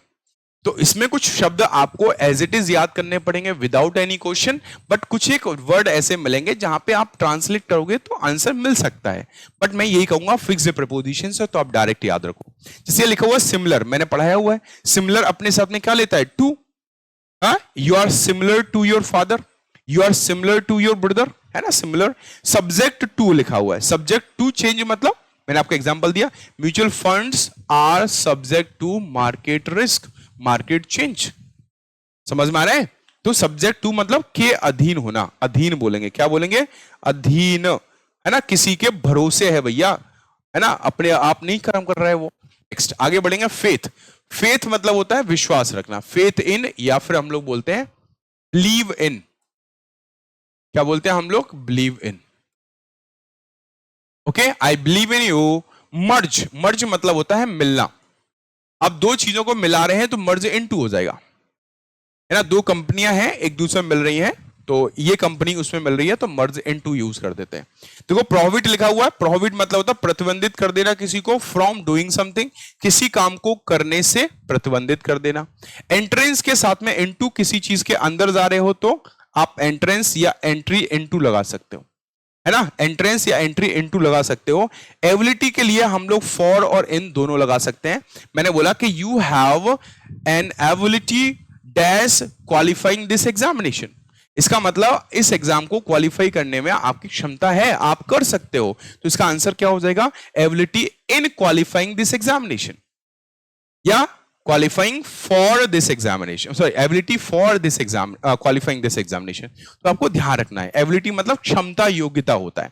वेक्स्ड एट लगा हुआ है, मैंने आपको पढ़ाया हुआ है, कहां पे पढ़ाया हुआ है, एंग्री में पढ़ाया हुआ है। एंग्री मतलब नाराज होना, किसी चीज को नाराज देख होते हैं किसी से तो एट आएगा। पर्सन से रिलेटेड होता है तो यहां पे क्या आ जाएगा, यहां पे हमारा वेक्स्ड पर्सन आ जाएगा। अच्छा, एसेंशियल के साथ में टू आता है, याद रखना, एसेंशियल हो गया आपका, इंजूरियस हो गया, क्या हो गया, इंजूरियस, या फिर आपका हम लोग बोल सकते हैं डेट्रीमेंटल। ये मैंने आपको वर्ड पढ़ाया हुआ है वोकैब में, है ना, कि डॉक्टर अगर मेंटल हो तो बहुत ही हानिकारक होता है, तो इनके साथ भी हम लोग टू लगाते हैं, क्या लगाते हैं, टू लगाते हैं। अच्छा, एंगेज्ड के साथ में हम लोग क्या लगाते हैं, एंगेज्ड के साथ में हम लोग क्या लगाते हैं, टू और इन दोनों प्रीपोजिशन लगाते हैं। अच्छा, इररिलेवेंट लिखा हुआ है, मैंने आपको बताया हुआ है, इररिलेवेंट का मतलब होता है बेतुका, है ना, इसी से रिलेटेड मैंने आपको बताया था रिलेवेंट, याद करो, रिलेवेंट के साथ में, रिलेवेंट मैंने आपको बताया, रिलेवेंट के साथ में टू प्रीपोजिशन आता है, रिलेवेंट, इंडिफरेंट, लिसन, टू बताया था, सिमिलर टू, सब्जेक्ट टू बताया था मैंने आपको, ठीक है नहीं। उसी जगह पे मैंने आपको इंजूरियस और डेट्रीमेंटल भी और एसेंशियल, इनके साथ भी हम लोग टू प्रीपोजिशन लगाते हैं। अब देखो एंगेज इन कब आता है, एंगेज टू कब आता है। जैसे कोई कोई व्यक्ति बोलता है ना कि मेरी एंगेजमेंट हो गई है, तो किसी व्यक्ति की किसी से एंगेजमेंट हो जाती है तो एंगेज टू लगाते हैं, है ना, या फिर नॉर्मल कोई व्यक्ति किसी के साथ है कि भैया नहीं नहीं मैं आपसे बात नहीं कर सकता बिकॉज मैं किसी से एंगेज्ड हूं, I am engage to someone, I am engage to that person. और काम में अगर बिजी हो तो यहां जो एंगेज्ड का सेंस निकलेगा वो निकलेगा बिजी वाला, I am busy in work, eight present I M engaged in teaching, मैं पढ़ाने में बिजी हूं, आई can not come with you, है ना, तो इस चीज को समझो, तो एंगेज्ड इन।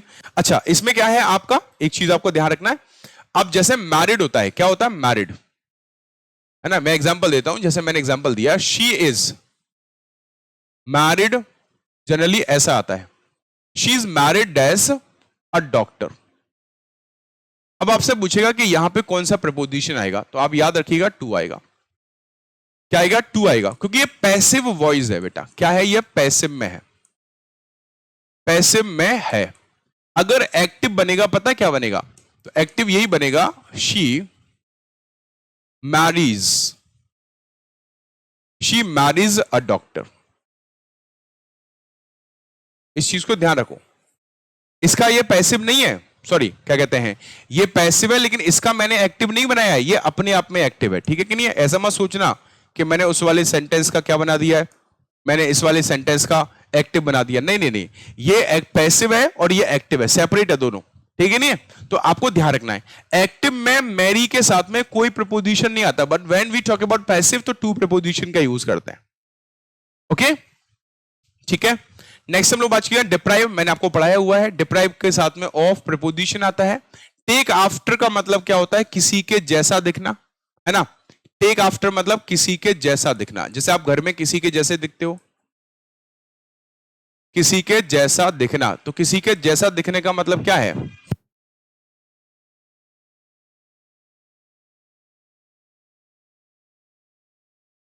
किसी के जैसा दिखने का मतलब क्या है? आप किसी के शकल के जैसे लगते हो, भाई पे गए हो, बहन पे गए हो, मम्मी पापा पे गए हो, तो उस कंडीशन में टेक आफ्टर आता है।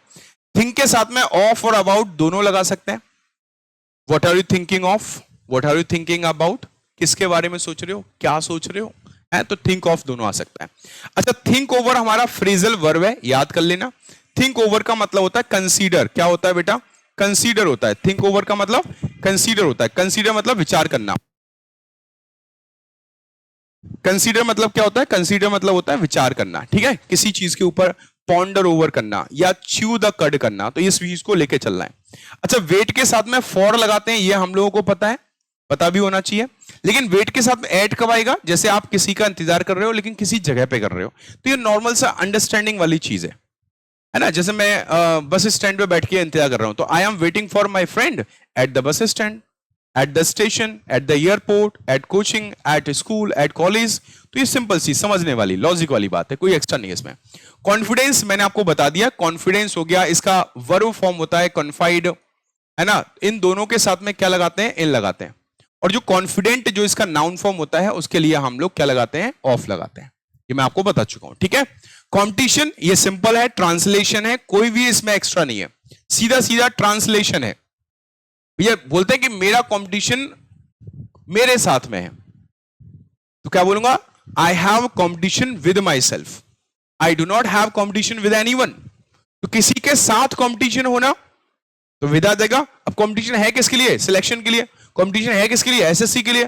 तो बोलूंगा there is no competition between you and me for this examination. तो कंपटीशन फॉर समथिंग।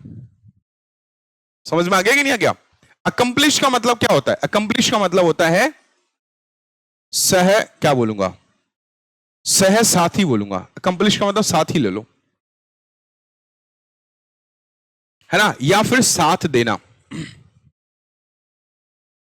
लेकिन साथ बेटा किस में दे रहा है पता है? अब देखो, साथ देने का सेंस निकल रहा है तो विद तो आएगा।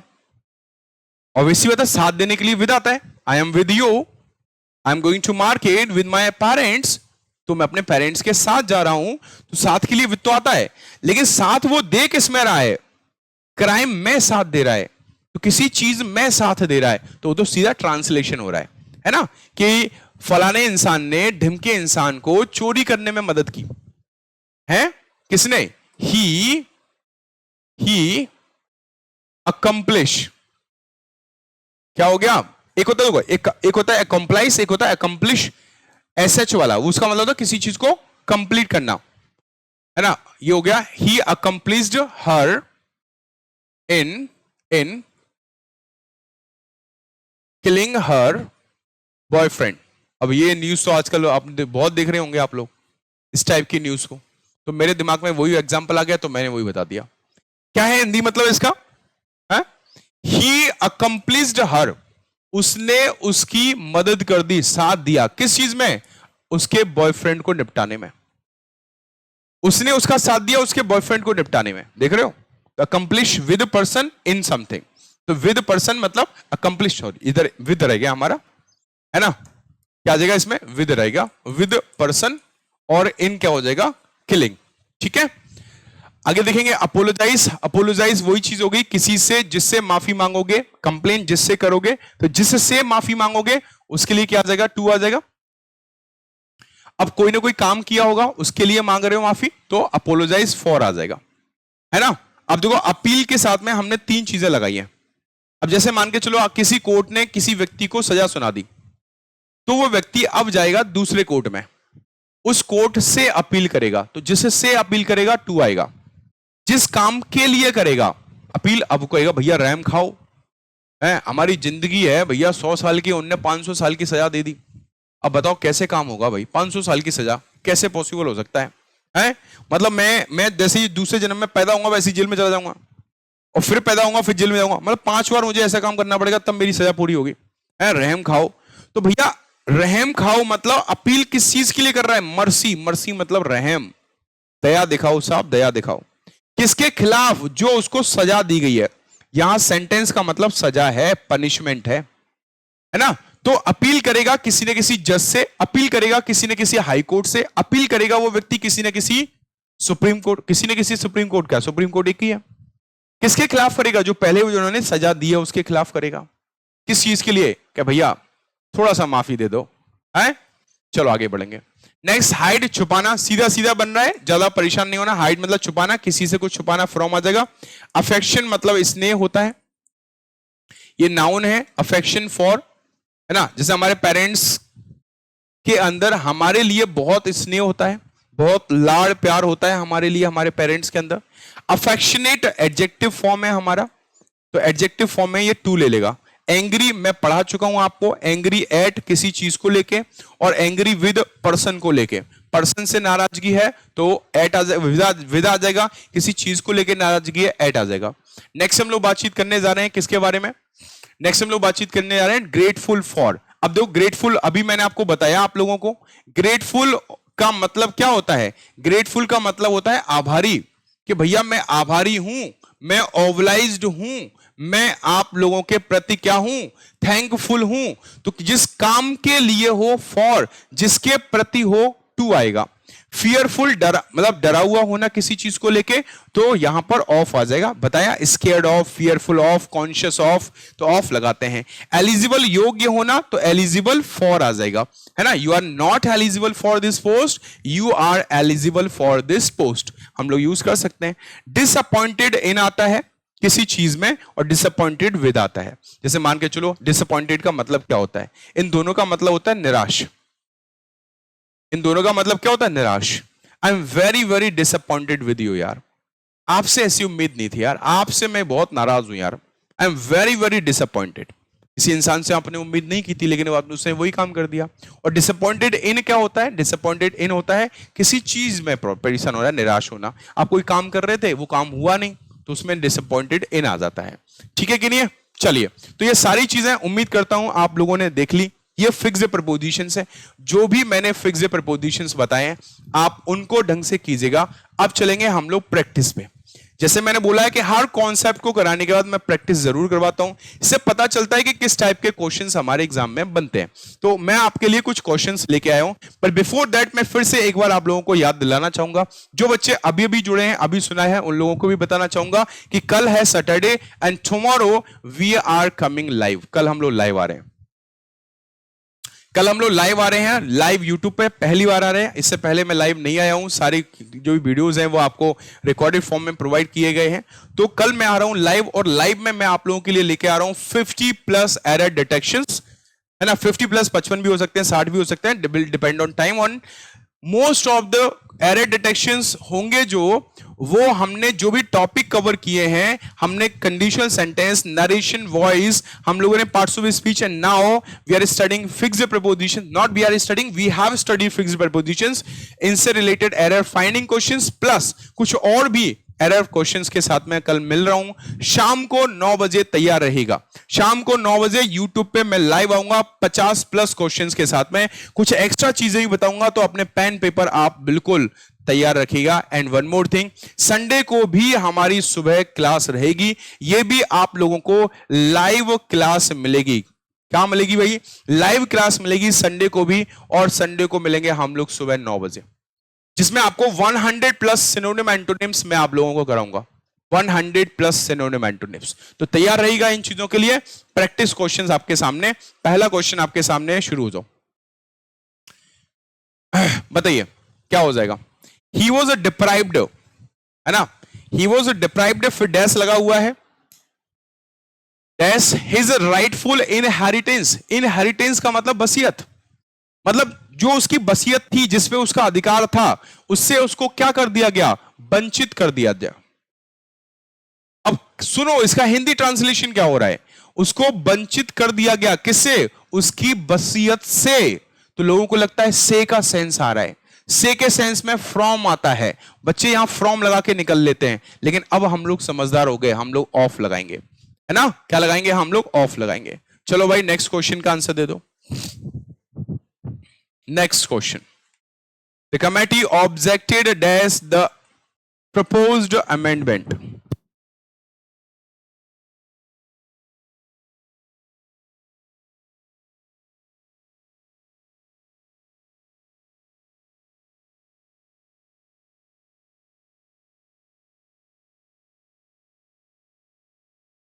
बताइए, कमेटी को आपत्ति हुई, इसका मतलब होता है आपत्ति जताना। तो सब्जेक्ट के साथ में मैंने क्या बताया था आपको? सब्जेक्ट का मतलब अधीन होना, टू होता है ना, ऑब्जेक्ट के साथ भी टू लगा लो, लेकिन इस ऑब्जेक्ट का मतलब क्या निकलना चाहिए?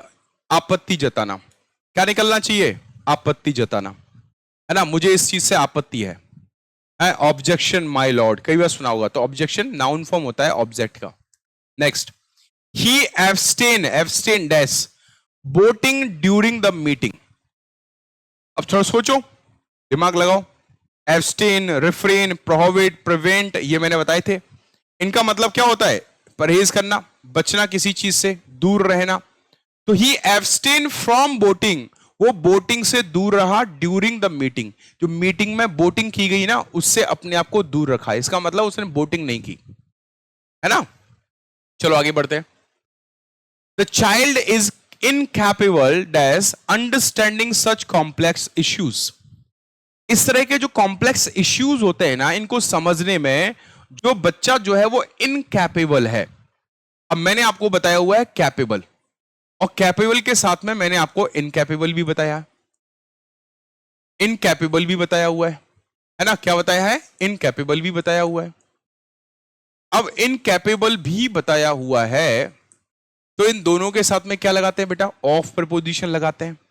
कैपेबल ऑफ, इनकैपेबल ऑफ, और भी बताए थे, अक्यूज्ड ऑफ, बहुत सारी चीजें बताई थी। Next word, the minister complied dash the courts directions immediately.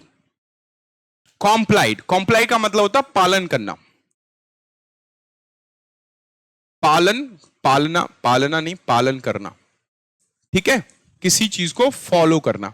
अब यहां से मिलके हमारे तीन चीजें सामने आ रही हैं बेटा, इन तीनों को याद रखना, इन तीनों से एग्जाम में क्वेश्चंस आते हैं, तीनों से रिलेटेड। क्या है? एक होता है अवॉइड, एक होता है अधेर, और एक होता है आपका कॉम्प्लाई। क्या होता है? कॉम्प्लाई।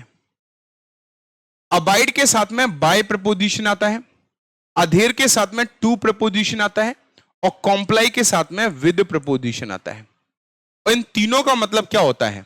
इन तीनों का एक ही मतलब होता है, फॉलो करना, टू फॉलो। किसको फॉलो करना? मैं यहां रूल्स लिख देता हूं, है ना? रूल्स एंड रेगुलेशन का पालन करना, याद रखना। और ये तीनों ही आपके जो वर्ड्स हैं, they are very very important, exam में कई बार रिपीट हुए हैं। तो कॉम्प्लाई के साथ में क्या आ जाएगा? विद आ जाएगा बेटा। कॉम्प्लाई के साथ में क्या आ जाएगा? कॉम्प्लाई के साथ में विद आ जाएगा। तो द मिनिस्टर जो है, उन्होंने क्या किया? उन्होंने पालन किया कोर्ट के डायरेक्शंस का इमीडिएटली, क्योंकि कोर्ट के डायरेक्शंस की अवहेलना नहीं कर सकते। चलो भाई आगे बढ़ते हैं। अगला वर्ड, चलो लिखा हुआ है, he was acquitted dash all the charges.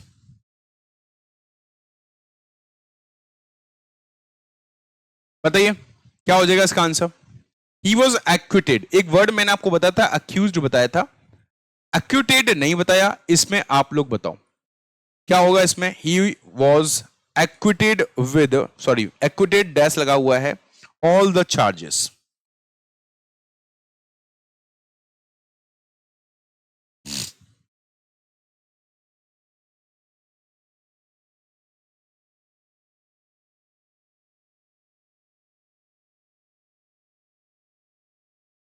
चले,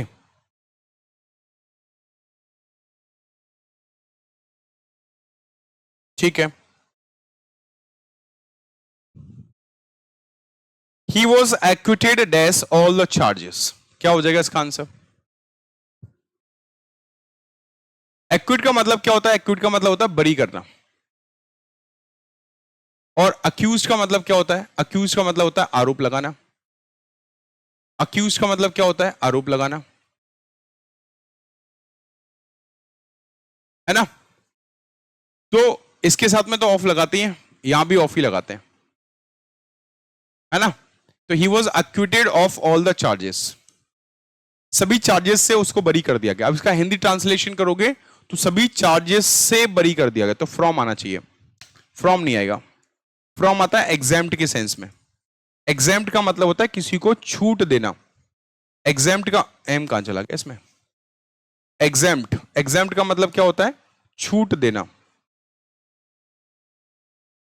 और इसका साथ में हम लोग फ्रॉम लगाते हैं, he was exempted from. Next, the manager insist, ये मैंने आज की क्लास में पढ़ाया हुआ आपको। The manager insist dash reviewing the documents again. Manager ने जोर दिया, अब जोर दिया तो किस चीज पर दिया? रिव्यू करने के लिए, कि डॉक्यूमेंट्स जो है उनको फिर से एक बार देख लो, है ना? डॉक्यूमेंट्स जो है उनको फिर से एक बार देख लो, रिव्यू कर लो। नेक्स्ट, एलिजिबल, बहुत अच्छा वर्ड है, डायरेक्ट देख के लगा सकते हो, है ना? He is eligible dash the scholarship, आप ट्रांसलेशन से भी लगा सकते हो कि वो एलिजिबल है, वो योग्य है। किस चीज के योग्य है? कि वो स्कॉलरशिप पाने के योग्य है। तो हम लोग यहाँ पे फॉर लगा देंगे। देखो फिक्स्ड प्रीपोजिशन से क्या होता है पता है? फिक्स्ड प्रीपोजिशन से ये होता है, आपको पूरा सेंटेंस पढ़ने की आवश्यकता नहीं है। पूरा सेंटेंस पढ़ने की तब आवश्यकता है जब आपको ऐसा लग रहा है दो प्रीपोजिशंस आ रहे हैं, उनमें से हमें डाउट हो रहा है, तो फिर सेंटेंस को समझकर आंसर लगाने की आवश्यकता है। फिक्स्ड प्रीपोजिशन में तो जो चीज है वो आना है, आना है। उसका हिंदी मतलब अपने हिसाब से तुम कुछ भी बना रहे हो। कई बार ऐसा होता है कि हिंदी मतलब जैसे डिप्राइव फ्रॉम हमारे दिमाग में आता है किसी चीज से वंचित करना, जबकि ऑफ लेता है वो, तो ये ध्यान रखना है।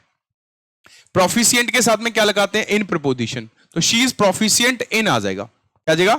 She is proficient in French and German. तो वो प्रोफिशिएंट है किस चीज में? फ्रेंच और जर्मन में प्रोफिशिएंट है। प्रोफिशिएंट का मतलब किसी चीज में माहिर होना, निपुण होना।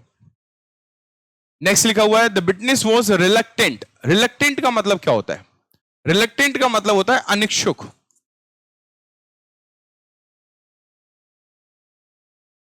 ठीक है, अनिच्छुक या अनविलिंग बोल सकते हैं, तो रिलक्टेंट टू आ जाएगा। अब देखो इसमें वैसे बात करें तो सर टू कैसे आएगा, और भी तो कुछ आ सकता है। तो टू आने के दो रीजन है। एक रीजन तो ऐसा कि जो रिलक्टेंट है ना, रिलेवेंट हो गया है, रिलेवेंट हो गया, ये अपने साथ में टू प्रीपोजिशन लेते हैं, ये बात सही है।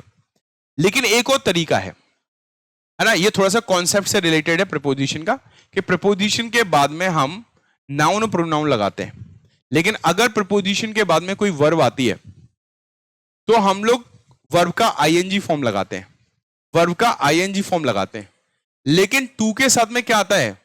टू के साथ में वर्ब का फर्स्ट फॉर्म आता है। क्या आता है बेटा? टू के साथ में वर्ब का फर्स्ट फॉर्म आता है। आता है कि नहीं आता है? और यहां रिवील क्या दिया है हमें? मेन वर्ब का फर्स्ट फॉर्म दिया है। मेन वर्ब का फर्स्ट फॉर्म दिया है तो टू ही आएगा, क्योंकि अगर ये लगाया है तो हमारा आईएनजी फॉर्म लगाना पड़ेगा।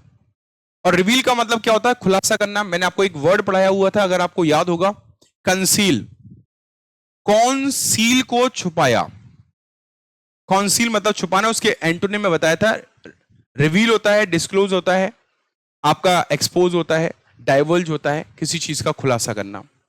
Next, the students were exempted. Exempt मतलब होता है कि भैया उनको डिस्काउंट दे दिया, उनको मतलब छूट दे दी गई, है ना? The students were exempted as paying the fees. तो फीस देने से माफ कर दिया गया, फीस उनकी माफ कर दी गई, तो फ्रॉम आ जाएगा। एग्जाम्प्ट के साथ में क्या आता है? फ्रॉम आता है।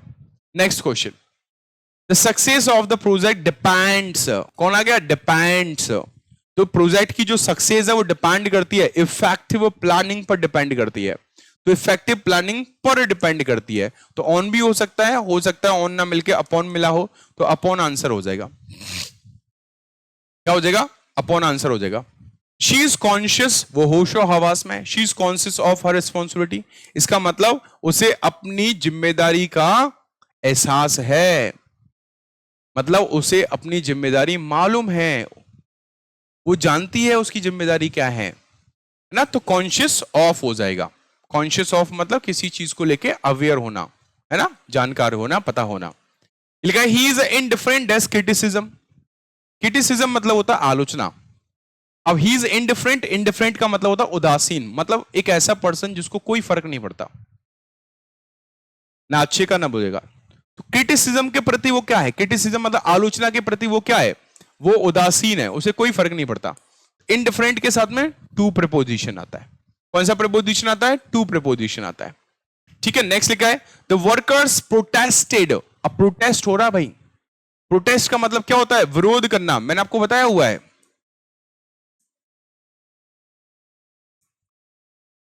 प्रोटेस्ट का मतलब विरोध करना। अब विरोध किसी ना किसी चीज के खिलाफ होगा ना। The workers protested against the new policy, जो नई पॉलिसी आई है उसके खिलाफ प्रदर्शन कर रहे हैं ना। नेक्स्ट क्वेश्चन, अब दिखाओ ये क्वेश्चन करने लायक है क्या, बताओ। इसको तो अपन ऐसे ही धुआं धुआं कर देंगे। शी कॉन्ग्रेचुलेटेड मी, उसने मुझे कॉन्ग्रेचुलेट किया, डैश माई सक्सेस, मेरी सफलता पर, के लिए नहीं, पर के लिए नहीं, के लिए देखो सबसे पहले फॉर दे दिया उसने, पहले मतलब पटक दिया उसको फॉर को। और बच्चे क्या करेंगे, जैसे पढ़ेंगे और फॉर लगा के तुरंत निकल लेंगे, वो पूरे ऑप्शन ही नहीं पढ़ेंगे, है उसी में बैंड बच जाएगी हमारी। Next, the report consist, very very important word, बहुत अच्छी चीज है ये, है ना। इससे रिलेटेड मैं आपको कुछ और भी चीजें बताऊंगा, हालांकि ये प्रपोजिशन के कॉन्सेप्ट से रिलेटेड है। आपने एक वर्ड सुना होगा इन स्पाइट ऑफ,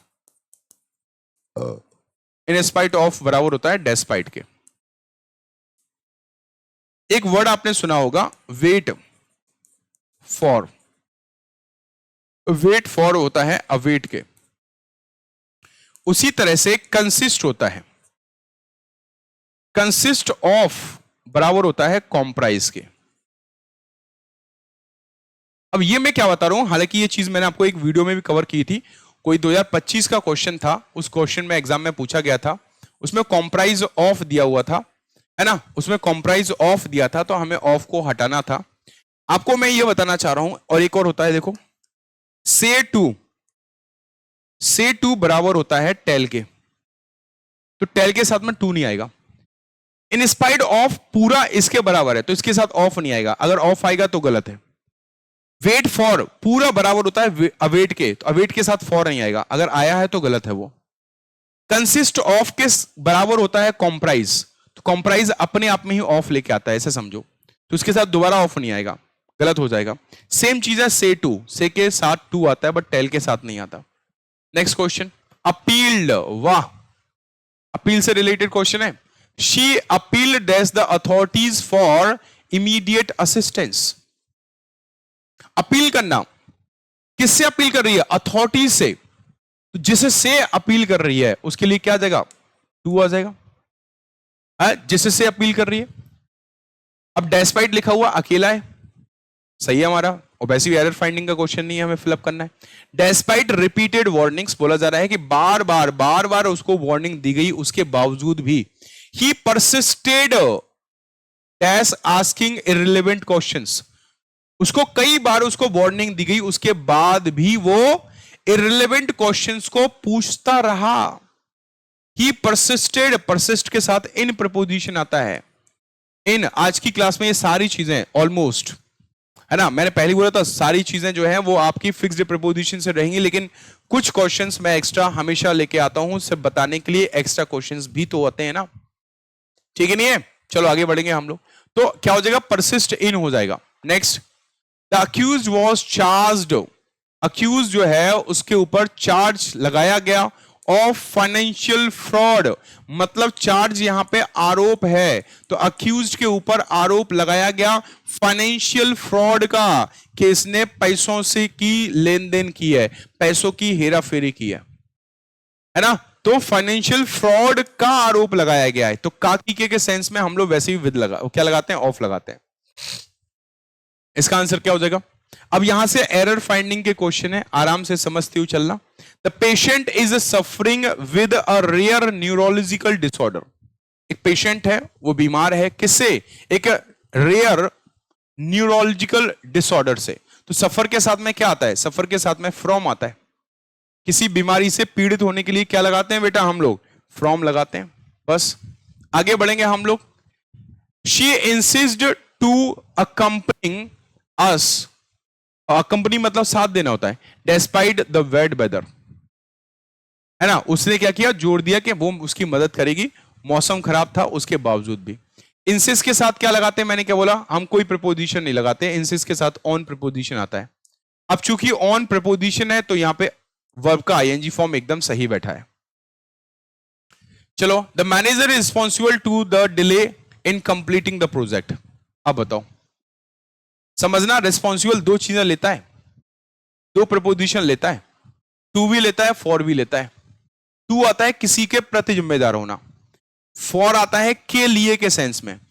तो मैनेजर जो है वो जिम्मेदार है किस चीज के लिए, जो प्रोजेक्ट को कंप्लीट होने में जो देरी हो रही है ना, उस देरी के लिए जिम्मेदार है। तो देरी के लिए जिम्मेदार है तो क्या आ जाएगा हमारा, टू आ जाएगा। फॉर आ जाएगा, क्या आ जाएगा हमारा, फॉर आ जाएगा। टू आता है किसी के प्रति जिम्मेदार होना, लेकिन ये तो देरी के लिए जिम्मेदार है ना, तो फॉर आ जाएगा। इसमें लिखा हुआ है she is married with a renowned surgeon. मैंने बोला पैसिव है, she is married, she is married में क्या आएगा हमारा, टू आ जाएगा। She is married to a renowned surgeon, मतलब उसकी शादी हुई है, किससे हुई है, एक बहुत ही मशहूर, रिनाउंड का मतलब मशहूर सर्जन से हुई है। Next word, the company is known by, the company is known by producing high quality medical equipments. तो नॉन बाय तो नहीं होगा, यहां नॉन का मतलब क्या है बेटा, आप रिलेट करो थोड़ा सा। नॉन का मतलब यहां पे फेमस है। अब हिंदी मतलब निकालो, यहां पे जो कंपनी है वो फेमस है किस चीज के लिए, हाई क्वालिटी मेडिकल इक्विपमेंट्स बनाने के लिए। तो के लिए का सेंस आ रहा है, तो बाय का तो कोई सेंस है ही नहीं है, बाय का इसमें कोई भी सेंस नहीं है बेटा, तो नॉन फॉर हो जाएगा, है ना। नॉन फॉर मतलब famous for, this company is famous for, you are famous for, your village is famous for something. तो फॉर का यूज करते हैं हम लोग, क्या यूज करते हैं, फॉर। तो ये ट्रांसलेशन से बन रहा है। बाकी आप लोगों को मैं बता चुका हूं, ये 50 एरर डिटेक्शन के क्वेश्चंस मैं लेके आ रहा हूं कल। कल है सैटरडे, आज है फ्राइडे, और कल सुबह आपका वोकैब का ऑफ है, जस्ट बिकॉज ऑफ कि आपको रिवीजन का अच्छा खासा टाइम मिल जाए। और जो आपका 50 क्वेश्चन लेके आ रहा हूं वो YouTube पर लाइव लेके आ रहा हूं। क्या लेके आ रहा हूं, YouTube पे लाइव, कल शाम को 9 बजे तैयार रहेगा, जुड़ जाइएगा YouTube पर। और जिन बच्चों ने अभी तक लाइव वीडियो को लाइक और शेयर नहीं किया है वो लाइक और शेयर कर दो, और चैनल को सब्सक्राइब भी कर लो, बेल आइकन भी दबा लो, जिससे क्लासेस के नोटिफिकेशन मिलते रहेंगे। हम लोग लाइव आ रहे हैं भाई, लाइव आ रहे हैं, कल आ रहे हैं, सैटरडे है, कल 9 बजे रात में, और संडे को आ रहे हैं सुबह 9 बजे, जिसमें मैं आप लोगों को सिनोनिम एंटोनिम्स के 100+ क्वेश्चंस कराने वाला हूं। सिनोनिम एंटोनिम्स के, जिसमें पूरे वीक में जितने भी मैंने आपको करवाए हुए क्वेश्चंस, उनका रिवीजन आप लोगों को मिलने वाला है संडे को सुबह 9 बजे, है ना। तो वीडियो को लाइक और शेयर कर दो और चैनल को सब्सक्राइब कर लो। इसी तरह की चीजें मैं आप लोगों के लिए लेके आता रहूंगा। बाकी ये सेशन कैसा लगा कमेंट करके जरूर बताना, और जो ये क्लासेस आ रही हैं संडे को और सैटरडे को, जो क्लासेस आ रही हैं, इनके लिए आप कितना तैयार हो ये कमेंट करके जरूर बताना, और अपने दोस्तों को भी जाके बता दो कि इस दिन हम लोग लाइव आ रहे हैं, और लाइव आते वक्त हम लोग बहुत सारे क्वेश्चंस को भी सॉल्व कर रहे हैं। Thank you very much, bye bye, take care, जय हिंद, जय Bharat, have a good day guys.